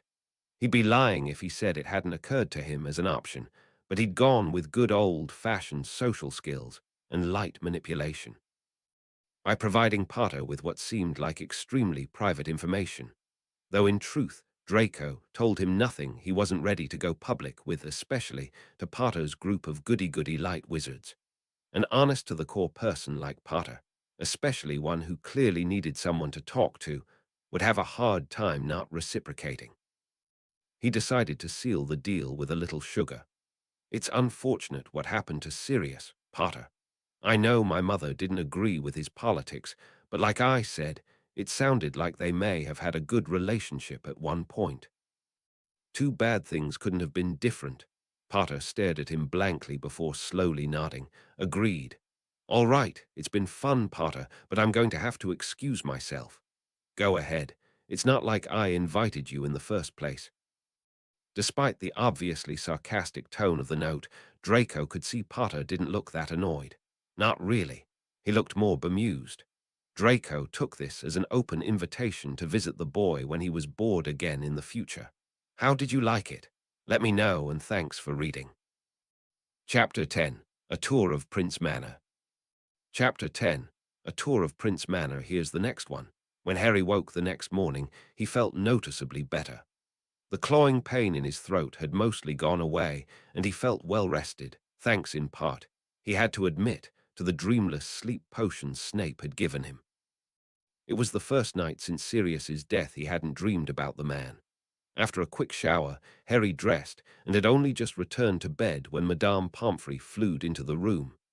"Mr. Potter, I see you are up and about. I hope you've been resting as I requested." Harry nodded. "Very well. Sit down now, and I'll run a diagnostic." After a few scans, the Mediwitch looked satisfied, declaring Harry well enough in terms of general health that she could go ahead and use a different potion to complete the healing process for his throat in one go. Eager to be able to speak again, Harry didn't hesitate when she passed it to him. He downed the potion in one, grimacing at the taste, and then at the stinging pain he felt up and down his throat for a moment. Once the feeling went away, though, his throat felt cleared of an impasse. Did it work? Harry mused aloud before realizing he'd answered his own question. He didn't even feel the desire to cough after speaking, as he had since getting injured. "Well, Potter, you seem to be doing much better. If you promise to continue with the nutritive potions and not overwork yourself for the next few days, I think I can release you from bed rest. Sound good?" "Yes, ma'am, thank you." "Don't thank me. Thank yourself for following directions." At the prospect of freedom, Harry suddenly felt nervous. Over the last few days, he and the two Slytherins had fallen into something of a peaceful routine. It wasn't anything as clear-cut as a truce, even an unspoken one, but he and Snape, with the exception of the man's blow-up at him the day before, had gotten used to simply ignoring one another, which was just fine by Harry. Malfoy was a different story. He was being annoying as always, but also strangely more tolerable. He wondered, would this ceasefire continue now that he was mostly recovered? Right at that moment, Snape entered the room, and Madame Pomfrey informed him of Harry's diagnosis. After exchanging a few last words, the Mediwitch flew out, leaving Harry alone with Snape. Harry looked up at the man warily. Snape was regarding him silently, his face blank, before abruptly turning and walking to the door. "Well, come along, Potter." "Ah, where are we going?" The man shot him a look of distaste. "I was under the impression you had not received a sufficient tour of the manor." "Oh, right." Harry blinked, and then awkwardly scrambled to get ready. He threw on his Hogwarts robe, holy socks and shoes, and then managed to nearly trip over his feet as he crossed the room to where the potions master stood. The man was eyeing him with obvious impatience, but kept himself from making any disparaging comments. Harry followed Snape down the hallway, and the man commenced with the tour. He indicated his own living quarters. "Don't enter uninvited, if you know what's good for you, Potter." A hallway leading to an unused wing of the mansion. "While I am sure you would like nothing more than to snoop around for the no doubt juicy history of the Prince family, you would find yourself disappointed. The area is populated with mostly dust, mold, and rats, and various other hallways and rooms of varying interest. One Harry made sure to remember to route to was the owlery. Hedwig wasn't there when they stopped by, but Harry thought he recognized Malfoy's eagle owl. For the most part, the tour was made up of Snape showing Harry all the parts of the house which were off limits. It seemed to the young wizard that this consisted of about 85 of the manor. As they walked, they said very little, exchanging words only when necessary. Even if the man was doing it grudgingly, Harry did appreciate his giving him this tour, as he now had a better idea of how different areas of the house were connected. When they got to the kitchen, Harry was happily greeted by Tilly. "Mr. Harry, it's so good to see you up. Are you all betters now?" Harry knelt down so he could meet her eye to eye. "I'm much better, Tilly, thanks. Will you come visit us sometime?" "Ah," Harry looked up at Snape, but the man seemed to be extremely uninterested in Harry's conversation with the little house elf. Harry took that to mean the man didn't care if he did or not. "Sure, Tilly, I'll stop by for sure." Other than seeing Tilly's friendly face, there were a few other high points of the tour. One of those was when Snape took him outside. They stopped on the porch, and Harry got his first real view of the manor grounds that wasn't through a window. His first few days, he'd been too afraid to step out of bounds and risk angering Snape again by exploring, even outdoors. It was a warm, sunny day, and the fresh air felt incredible on Harry's face. Furthermore, the grounds were quite beautiful. Harry had previously only seen the back and one side of the house, both of which provided nice open areas that extended out into open marshland bordered by trees. The other sections of the manor's grounds were quite different, Harry now found. There was a garden right in front of the house, with many different types of flowers and trees. Harry wondered if some of them were there by magical means rather than naturally, before mentally smacking himself. This was an old pureblood estate. Of course they were. This garden extended to the other side of the house, and Harry could just see some interesting-looking winding stone paths that he was itching to follow. He could just barely make out what looked like a cherry grove off in the distance, too. Harry hoped he'd have the chance to explore the area while he was here. Past the flowers in the front yard was a large clearing big enough for some activities, including flying, Harry thought, though not large enough for a game of Quidditch. Beyond the clearing, Harry could see a drive that extended presumably to the edge of the property, lined by trees with winding branches, which had another plant draping from them. From a book he'd liked looking at as a child, he thought he remembered them being called live oaks, and the plants draping from them Spanish moss. These live oaks created a natural tunnel over the cobblestone drive. Harry forced himself to pay attention to Snape, as he realized suddenly the man was saying something. "Under no circumstances are you to attempt to leave the manor grounds." "Oh, I won't, sir."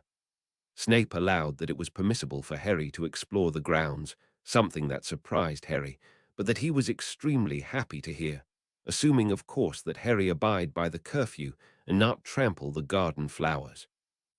"How old does Snape think I am?" Harry took a moment to wonder, half amused by the curmudgeonly man. "Do not think I will be pleased if I am forced to chase you around like a nursemaid, Potter." After entering the house again, Snape took a moment to indicate again the study Harry had wandered into that first dreadful morning. "I don't suppose anything needs to be said about this room," he said simply, to which Harry shook his head. What turned out to be the last room of the tour was the library, and this turned out to be the other high point of the tour. They passed through a large set of double doors into a high-ceilinged, circular room, illuminated by the sunlight pouring through tall windows on the wall opposite the entryway. Aside from the windows, the walls were entirely lined with shelves of books, extending high up to the ceiling more than 50 feet above their heads. Harry noticed there weren't any walkways above them, and neither were there ladders, so he was unsure of how to access the books up high. Did Snape just exio what he needed from wherever it was stored? "Ah, sir, how do you access the books up there?" He gestured vaguely above them to the rest of the room. Snape sighed, making Harry feel certain the man felt inconvenienced by having to answer Harry's inane questions. Nevertheless, the man did answer his question, surprisingly enough. He indicated a circular platform with short railings and a globe in the middle. Snape stood on the platform and used the globe to maneuver the platform up and in whatever direction he wanted it to go. He said hardly a word the whole time, but the demonstration was enough for Harry to get the gist of how it worked. Thanks, sir." And that is to say, it's okay if I use it. Snape looked pained for a moment before schooling his features. While I am shocked to hear you express any interest in this room, Potter, on the off chance you decide to pursue such erudite hobbies at some point this summer, it would be acceptable for you to make use of the lift. Harry nodded, already eyeing some of the squishy armchairs that looked warm and cozy, especially bathed in sunlight as they were at the moment. There are rules you must follow if you wish to make use of the library, the man continued. Some books are off limits entirely. Those are bound in black and are stored together at the top of the room. If you disobey these rules out of foolish curiosity, I can guarantee you will regret your choices, even without my help to teach you a lesson. Probably Snape's dark arts collection, Harry thought with a shudder. He certainly had no interest in tangling with that. Green-spined volumes must be kept in the library, but are not technically off-limits. Blue, the man looked almost constipated by what he was going to say next, but continued nonetheless, his jaw clenched. Books with blue spines may be removed from the library and read elsewhere on the estate. Now this really surprised Harry. That meant he could bring some books back to his room and read them there. I sincerely hope this goes without saying, but any damage done to the contents of this library, and needless to say the loss of such, would have consequences. I understand, sir. Harry tried to be as polite as possible, not interested in rising to the man's bait and risking losing the privileges he was being given. As the library was the last stop on their tour, they returned to Harry's room, where Snape proceeded to go over other pertinent rules. Mostly, these were common sense, and Harry didn't feel they needed to be said aloud. So the Gryffindor figured Snape just enjoyed throwing a few minor barbs his way. Snape went over curfew times and rules for meals. Meals will be eaten in the main dining room unless otherwise stated. You must be on time. If you are feeling unwell, send a house elf to inform me of this fact. In special cases, when you are unable to join us for meals, it is acceptable to request a meal in your room by making use of a house elf. He also reminded Harry to clean up after himself, not damage the furniture or cause a ruckus. The list went on and on. Once the man finally ran out of items to throw at him, Harry himself attempted a question. He really hoped this wouldn't set the man off again. Sir, for dressing for meals what is acceptable clothing, and is there some way for me to get clothing if I don't have the right thing? Sure enough, Snape stiffened, and his jaw clenched, but then he bit out what was something of an answer rather than a straight criticism. Potter. Do you mean to tell me you have never heard of owl order? The man left after that, which Harry was grateful for. He had a lot to think about. Since he was permitted to do so, Harry walked to the owlery and was excited to see his snowy owl there when he arrived. Hedwig. Hi, girl. His familiar flew over to land on his shoulder and began to affectionately groom him, nibbling gently on his ear and threading her beak through his hair.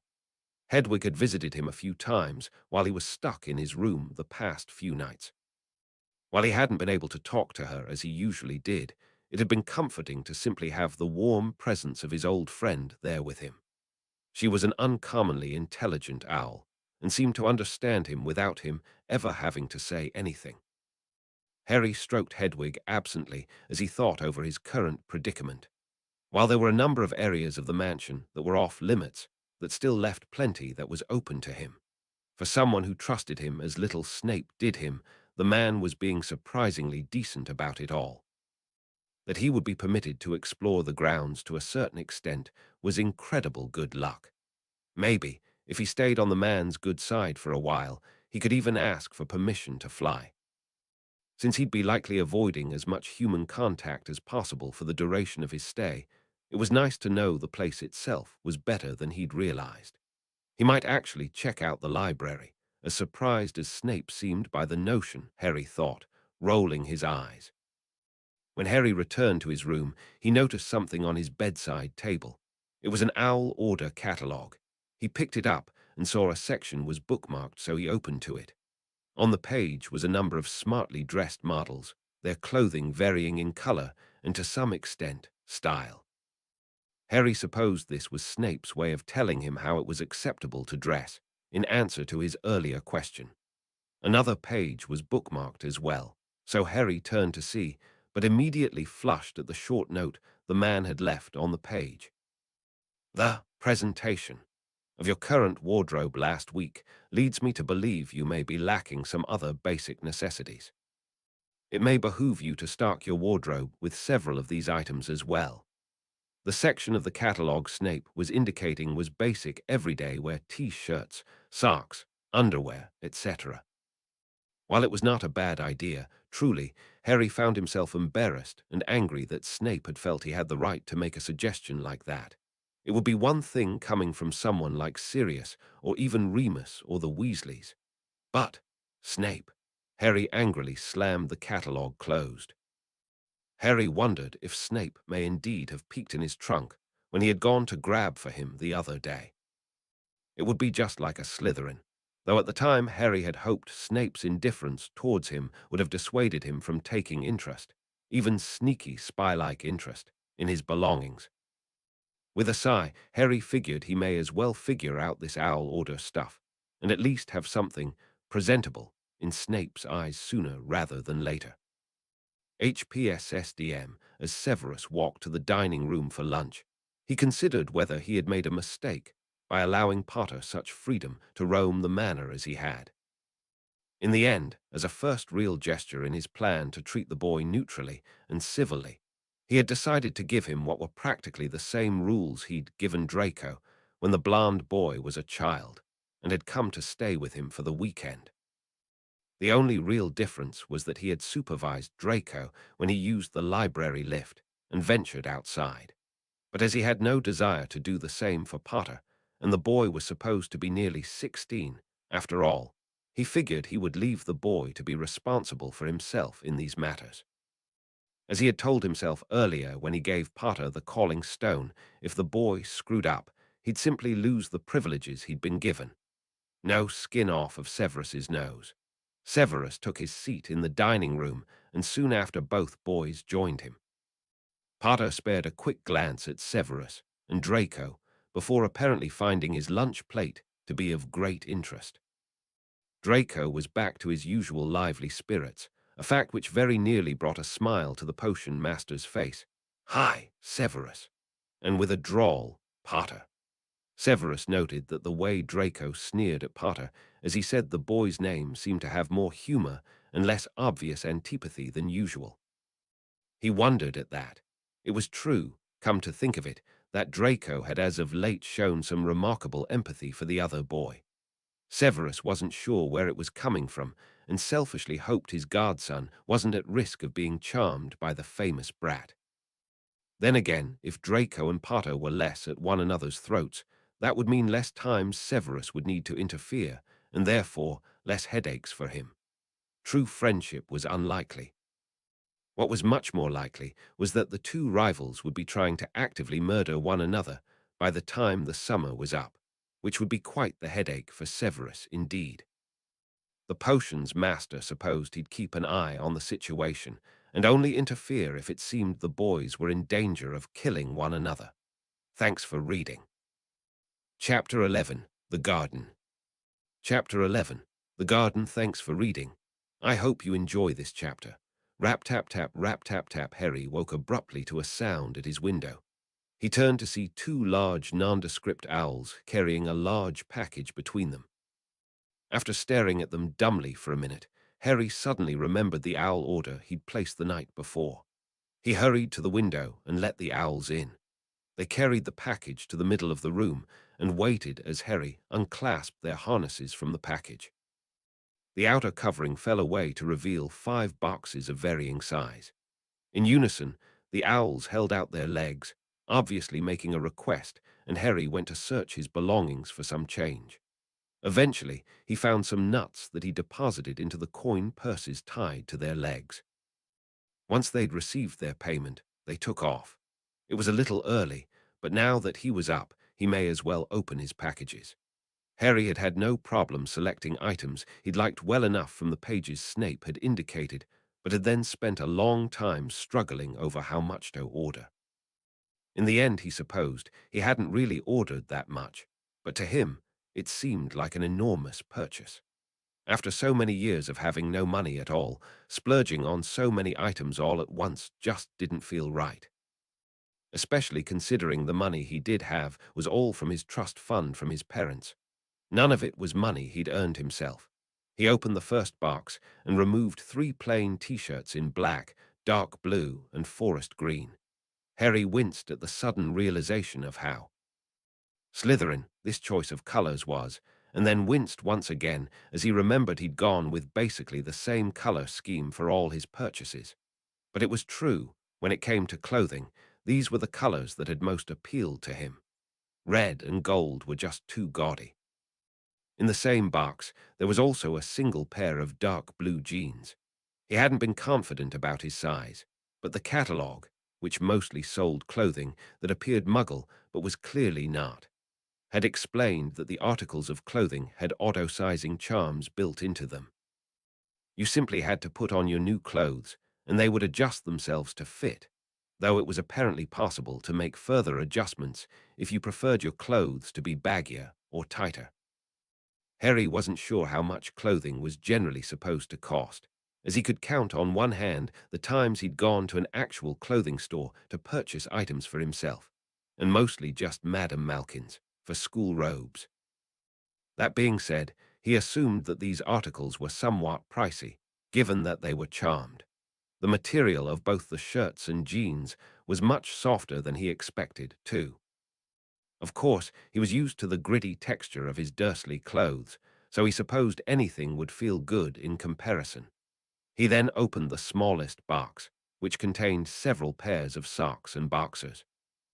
He quickly moved on to the next package, the largest of the lot, willing himself not to dwell on the fact that Snape had had to remind him to order himself suitable undergarments. The large box held the dressy clothing, 1 pair of smart dark grey trousers, 2 button-up shirts, 1 with long sleeves, and 1 with 3/4 length sleeves, and a light blazer. He had decided to wait on anything in sweater material since it was the summer, though it was cool enough inside, of course. The last 2 boxes were smaller, once again. He opened one to reveal a pair of brown leather shoes that Harry thought looked respectable enough. Hopefully, Snape would agree. The last one held only a single item, a robe. It was extremely soft and was grey with dark blue trim. Harry had ordered this at the last second as he realized everything else he was getting was essentially Muggle clothing. And it was true that the only robes he currently owned were his Hogwarts robe and invisibility cloak. He had given Ron his Triwizard Tournament dress robes, and it spoke to how much the redhead had hated his that he accepted them. He supposed it made sense for him to own one respectable-looking wizard's robe. Now that he had it, he was glad. If nothing else, it would save him the headache of dealing with Malfoy's comments that were impending if his wardrobe was essentially all Muggle. He made to stash his new items in his trunk, but then paused, eyeing the dresser near his bed, but then shook his head. No, he'd continue to keep his items in his trunk for now. After all, this room wasn't truly his. He was just staying here temporarily. Somehow, the idea of using the furniture to store his personal belongings would seem like he was staking a claim here, a claim he felt he had no right to.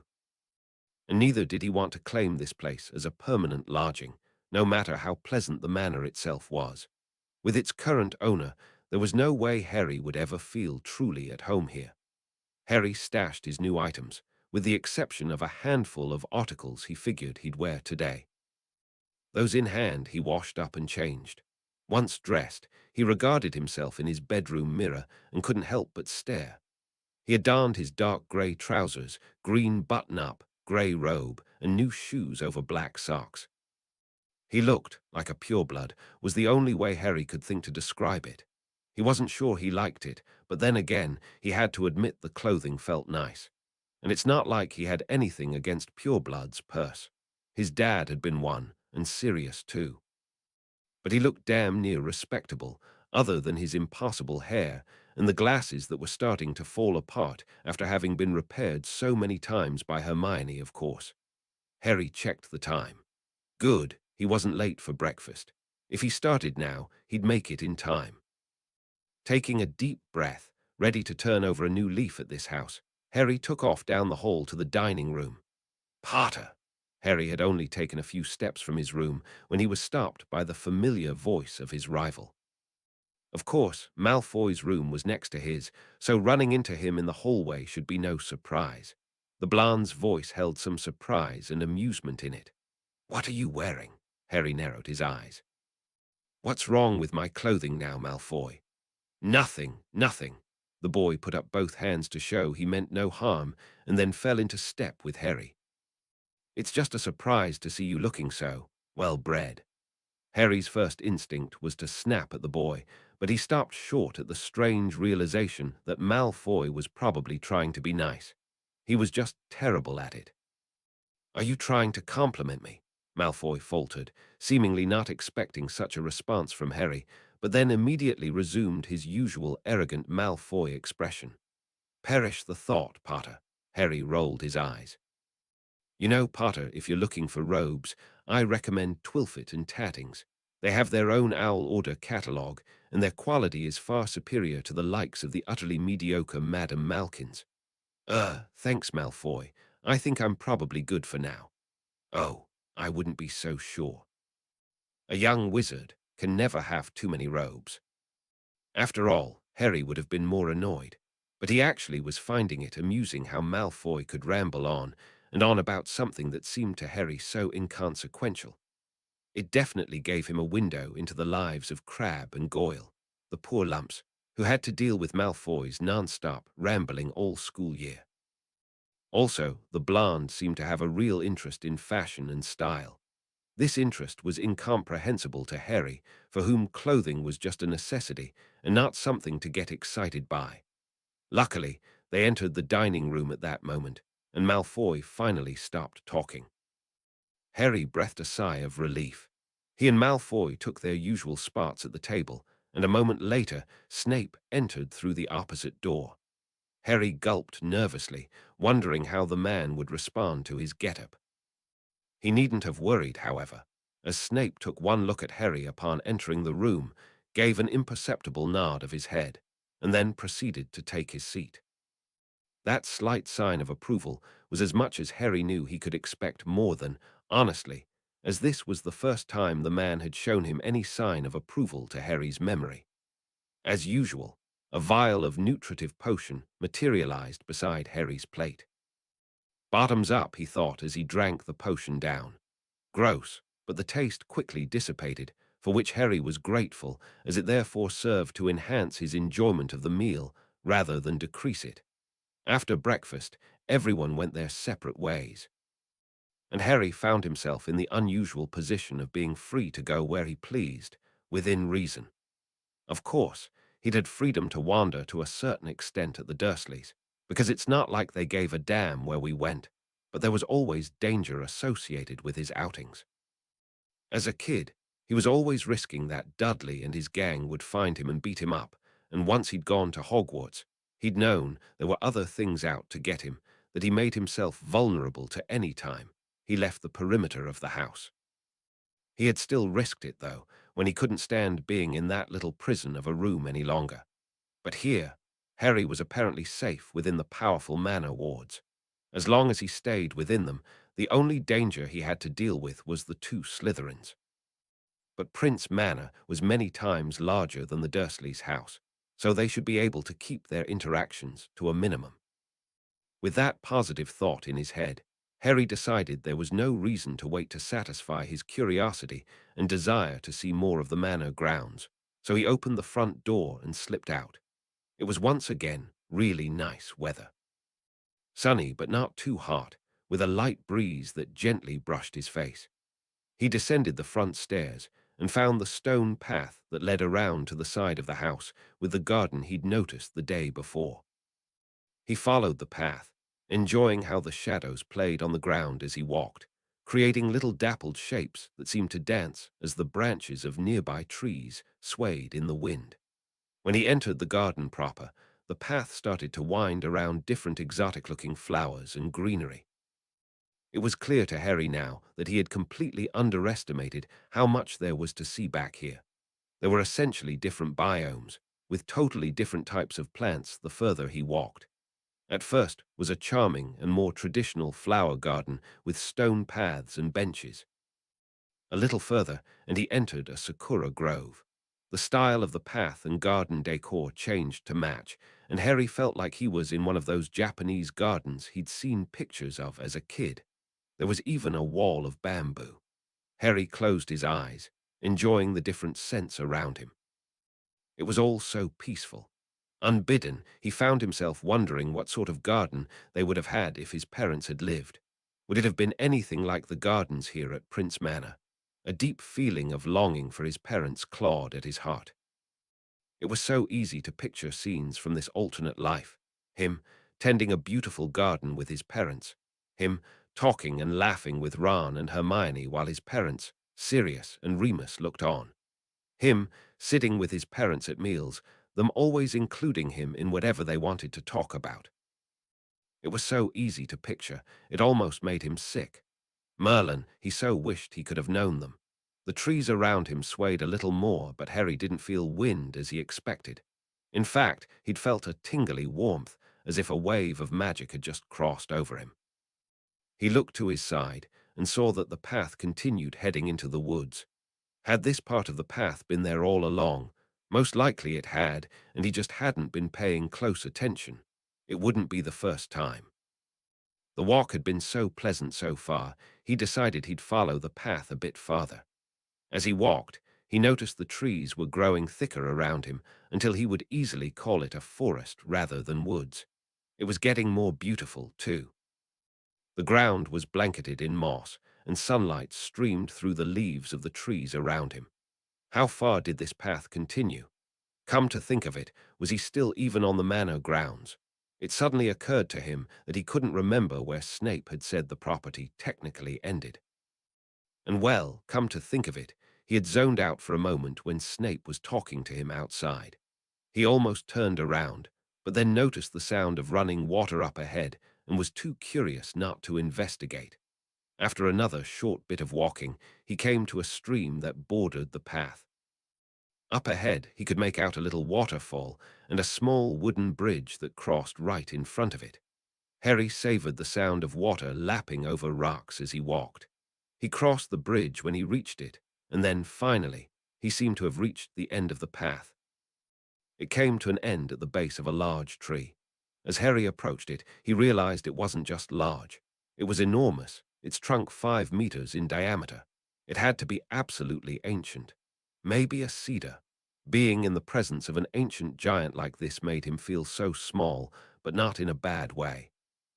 It just felt awe-inspiring to him that such a thing existed. He had the suddenly crazy idea that this tree was the source of the enchanted forest's magic. How long had he been here? Harry cast a tempest charm. It was almost time for lunch. If he hurried back right away, he'd only just make it. Harry started to turn around and head back, but just at that moment, something caught his eye. Just beyond the tree was a curtain of wisteria, and beyond that, another garden. It had been hidden at first glance by the enormous tree. Harry walked around the tree to get a better look. There were many types of flowers in the garden, but the only one he recognized were the white lilies. There were no flowers in the vicinity other than this garden, and so it looked a little out of place, but also as if it had been here for years. Who had planted it? Snape. No way. Snape's mother. Harry remembered the day he first met Tilly that the house elf had mentioned Snape had come to the manor when he was 12 with his mother.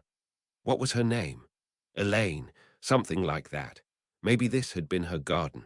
Harry approached the flowers and knelt down.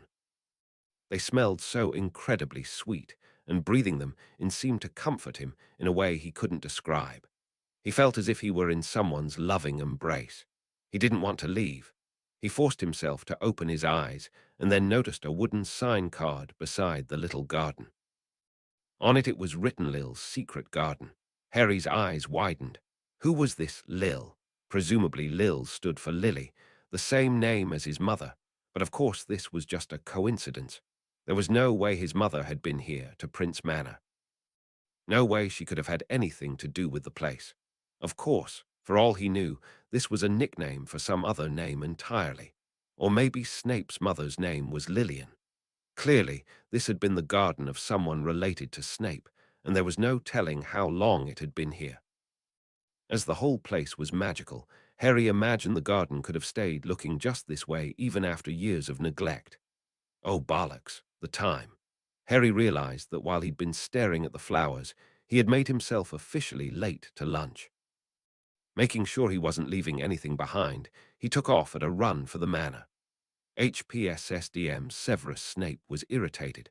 It was only the first full day since the Potter boys' bed rest had come to an end, and already the brat was late to a meal. He supposed he shouldn't have been surprised, and yet he felt a bit disappointed. Why? Shouldn't he feel relief that Potter was confirming his usual beliefs about the boy, one of which was that he wasn't respectful of others' time, that he felt himself above the rules, perhaps. And yet, Severus had been making some effort to see the boy differently, to approach him differently.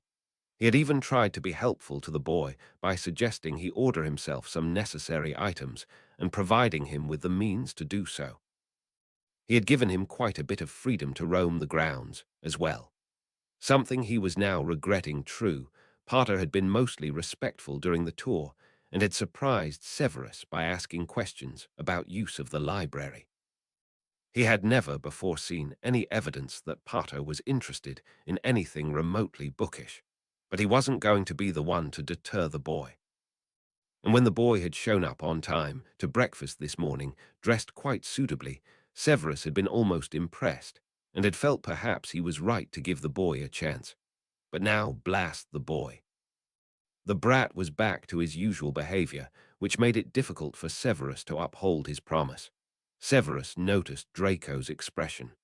In the past, his godson would have looked absolutely gleeful at the prospect of his rival getting what was coming to him, but he looked simply neutral. It was at that moment that Potter burst through the doors, quite rudely, Severus might add, breathing hard, his new clothing sufficiently rumpled and dirtied. A vein in Severus' forehead was threatening to burst in aggravation. Sir, sorry, sir, Potter wheezed. Lost track of time. Do sit down, Potter. This display is unbecoming, Severus snapped. Potter obeyed immediately, working to calm his breathing. So the boy had lost track of time and had run here so as to not be later. Given that he was still not back to perfect health, the boy shouldn't be running either, a fact that also served to further annoy Severus. With effort, the potion's master bit back the disparaging comments that he wanted to let loose at the boy. I'll speak with you afterwards, Mr. Potter. For now, eat your meal and clean your hands first, for Merlin's sake. Potter stared at him like a deer in the headlights, uncomprehendingly, and Severus, who couldn't believe the boy's idiocy, quickly cast a scourgify on the dirty hands. What had the boy been doing? He better not have dug up Severus' flower beds, or there would be hell to pay. Once Severus had cast the spell to remove the worst of the filth from Potter's hands, the boy seemed to jolt himself back to being a semi-functioning human being, thank Merlin for small favors, and downed his nutritive potion before starting to eat his lunch. Once the meal was done, Severus motioned to Potter to follow him. They walked together through the main entry and down a hallway to Severus' study. Severus could see Potter getting increasingly nervous when he saw their destination. After all, this was the room he had been punished for wandering into once, as well as the room he was later warned never to enter uninvited. Severus closed the door behind them, cast a privacy ward, and bid Potter to sit on a chair Severus indicated. He sat them far from any of Severus' personal items, which Potter had gotten far too close to when he'd snooped in here before. Well, Potter, what have you to say for yourself? I'm sorry, sir, Potter burst out frantically. I just really liked the garden and starting exploring. Oh, Severus's jaw clenched. Should I expect to find my garden in a state of disrepair, Mr. Potter? Ha! Oh no, of course not. I didn't touch anything. Severus looked at the boy dubiously. Honestly, sir, I just followed the path, well for a bit and stopped to admire the scenery and lost track of time. Severus stiffened. He knew what was at the end of that path, a place that he hadn't visited in years. It was a haven that he and Lily had cherished and had made their own secret place, but it was cloaked by a privacy ward, and it was very unlikely Potter would have managed to make it past that. Of course, it couldn't hurt to renew and strengthen it again, as it had been some time since he had last done so. Anyway, he was quite certain Potter hadn't made it that far. He must have just gotten himself lost in thought in the Sakura garden. He and Lily had discovered the place that first wonderful summer after Severus, and his mother had moved here, away from the house where he'd grown up with an abusive father. That summer, Lily had come to visit every other weekend. And it was during those summer months that Severus had spent some of the best moments of his life. His friend had continued to visit him for a time each summer thereafter, and this had continued until that day in their 5th year. It was in that forest grove that he and Lily had shared their secret thoughts and dreams, had practiced magic, had together built something, a beautiful, magical garden.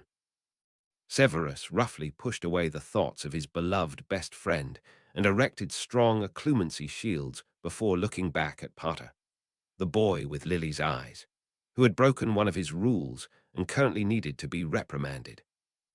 Potter, I was under the impression that you had only just yesterday been apprised of the rules here at the manor. You have broken 2 of those rules today, and in so doing have essentially told me that you still believe yourself to be above said rules. No, sir, I really don't.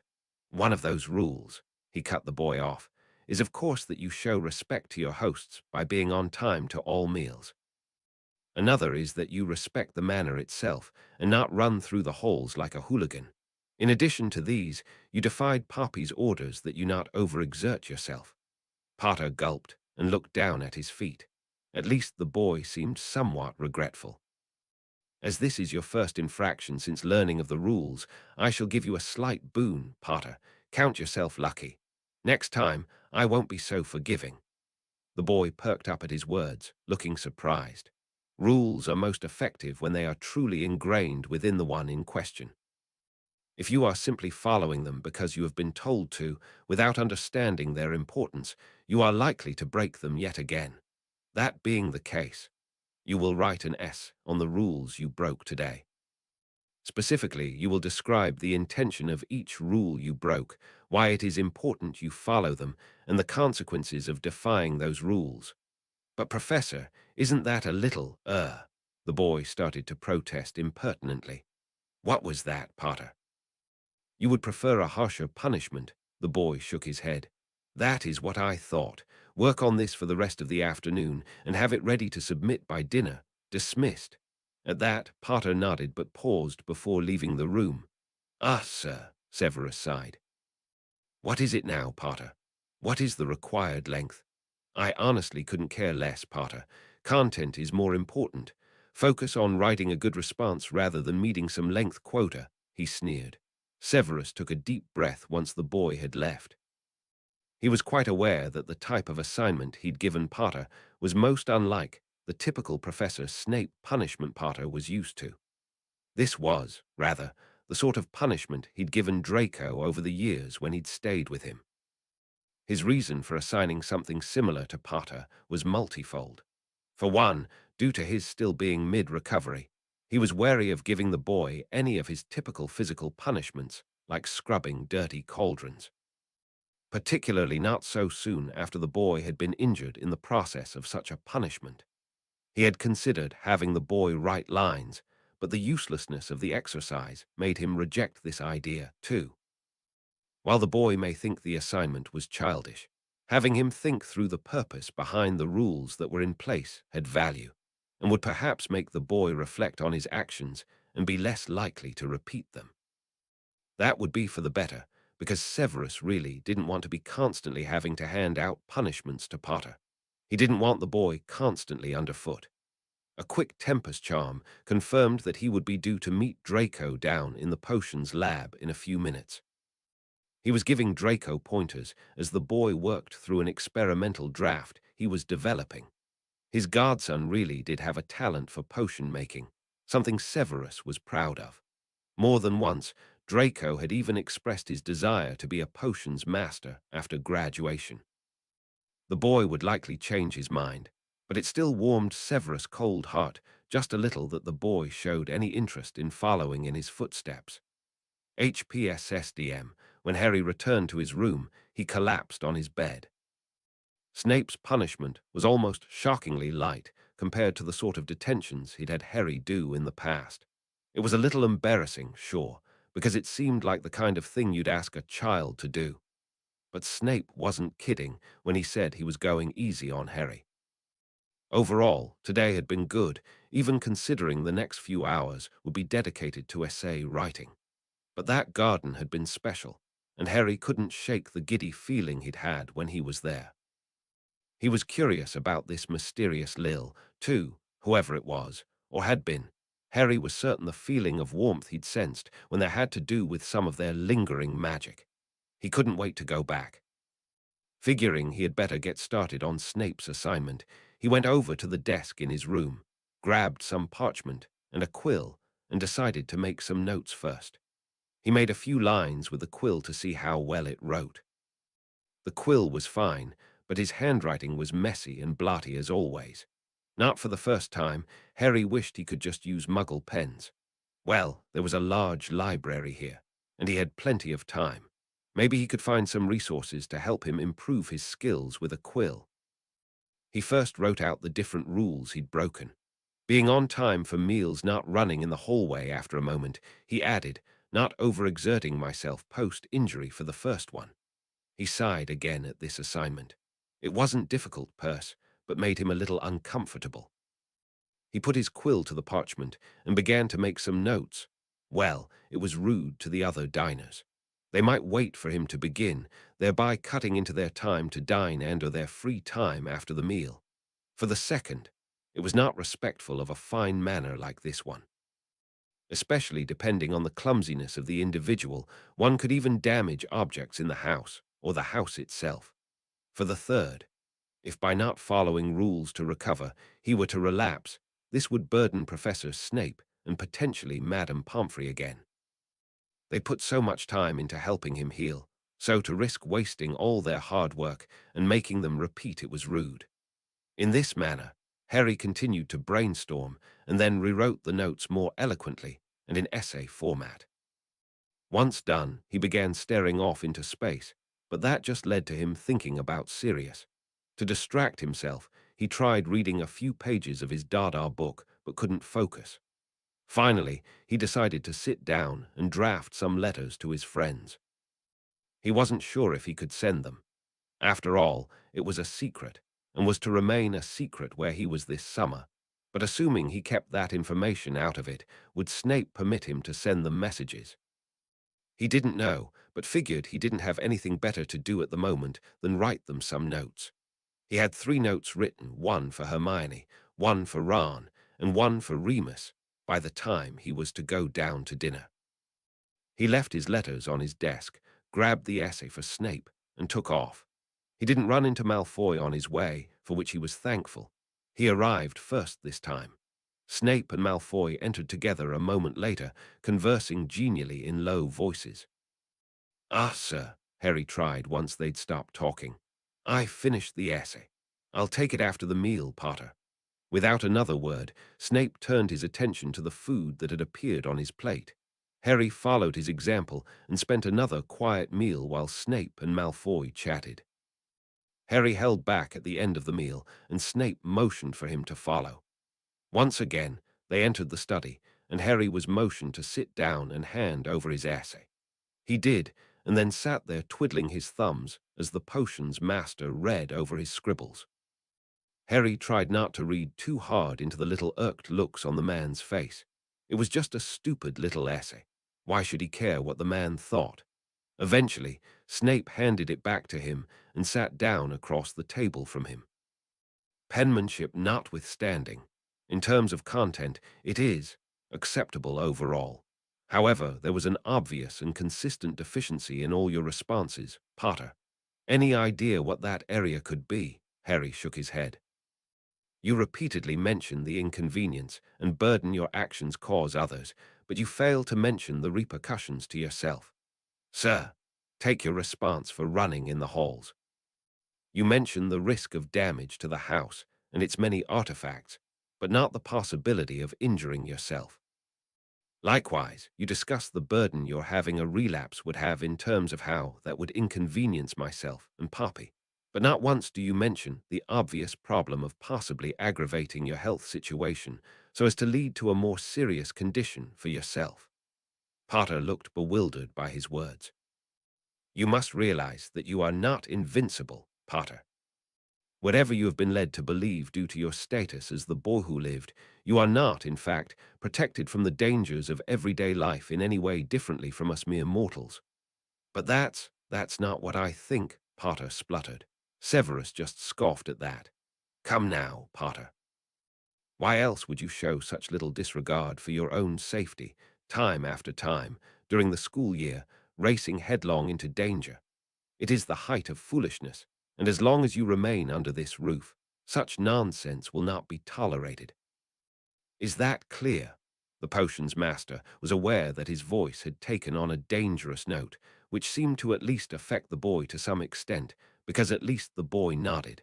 Severus regarded the boy in silence for another long moment. What was he going to do with the brat? Potter clearly needed some structure and mental stimulation. Otherwise, he was likely to run around and get himself in worse trouble as soon as he was out of his sight. It was then that a thought occurred to him.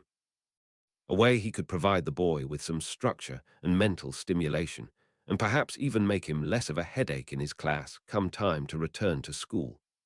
One last thing, Potter. It is clear to me that you require structure, and that leaving you to freely roam all day is not acceptable. That being the case, I believe we can kill two birds with one stone. He stood up, noting offhandedly how the boy flinched as he did so, and walked over to one of the many bookcases in his study, perusing them for a moment before selecting one in particular. Potter, who had looked on edge, now looked more curious than anything else as he returned with the book. He set it on the table between them. A Potioneer's Reference Guide, an introduction to potions, potion ingredients, and methods of preparation. At the boy's questioning look, Severus continued. As both you and I are aware, you lack knowledge of the fundamentals of potion making that have continued to affect your performance in my class. The boy looked irate at that, and even opened his mouth to say something, but then seemed to think better of it. Severus smirked to himself. The boy was so transparent. No doubt he was about to argue that it was the professor at fault for his poor performance. Foolish boy. Whatever you may think of my teaching methods while in class is of no consequence. The fact of the matter stands that you currently possess these deficiencies. You have had plenty of opportunities to correct them over the last 5 years and have failed to do so. That being the case, I am giving you an opportunity now to rectify those deficiencies. The boy looked like he'd swallowed a lemon, but wisely said nothing. Severus continued. You will read this book cover to cover. For each chapter, I expect a summary. They need not be long, but they must capture the most important points covered in that section. It matters not to me when you choose to do this, but I expect you to submit these written documents by summer's end. For the section on potion preparation methods, a practical experience is necessary to get the full benefits. For this, I will permit you to make use of the second potions lab, but do not think you can wander in there unannounced. You must make sure to request permission in the morning of the day you wish to use the lab. Be warned, Potter, trashing of my lab will result in dire consequences. The boy looked like he desperately wanted to say something. Finally, he bit out, I'm sure Malfoy doesn't have to do extra summer work. He just gets to fly around all day. Draco, Severus answered silkily, spends time each week working on a potion he is developing, so don't be so quick to assume he is not doing any work of his own. It is simply that, as he received an outstanding on his potions owl, rudimentary topics as covered in that book are far too basic. It would be a waste of his time. Potter didn't look pleased, but wisely held his tongue. You should thank me, Potter. I am giving you the opportunity to actually improve. It is up to you whether you wish to take it. And if I don't write the chapter summaries, the boy asked hotly, I imagine I can find something else for you to do, Potter, the man said dangerously. Potter nodded stiffly. That will be all then. Leave me be. Honestly, the nerve of the brat. Severus was giving him all summer to read one measly book. It was just as he'd thought. The boy was clearly completely uninterested in scholarly endeavors and improving his mind. Potter picked up the book and made his way from the room, pausing awkwardly at the door. Oh, and Potter, do be careful not to lose that book, will you? It is, after all, my only copy. The boy gulped. I'll be careful, sir.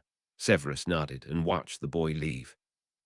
The moment the door closed, Severus stood and moved to his liquor cabinet, pouring himself a good 2 fingers of whiskey. In all honesty, he had several copies of the book he'd given the boy, but it had felt good to give him a little scare at the end there. He'd been too soft on the brat otherwise, so he felt it was needed for balance. The bloody boy who lived to give him a headache better get his act together. Severus did not fancy having to interact with the brat this much in the future. Thanks, as always, for reading. Let me know your thoughts. Thank you.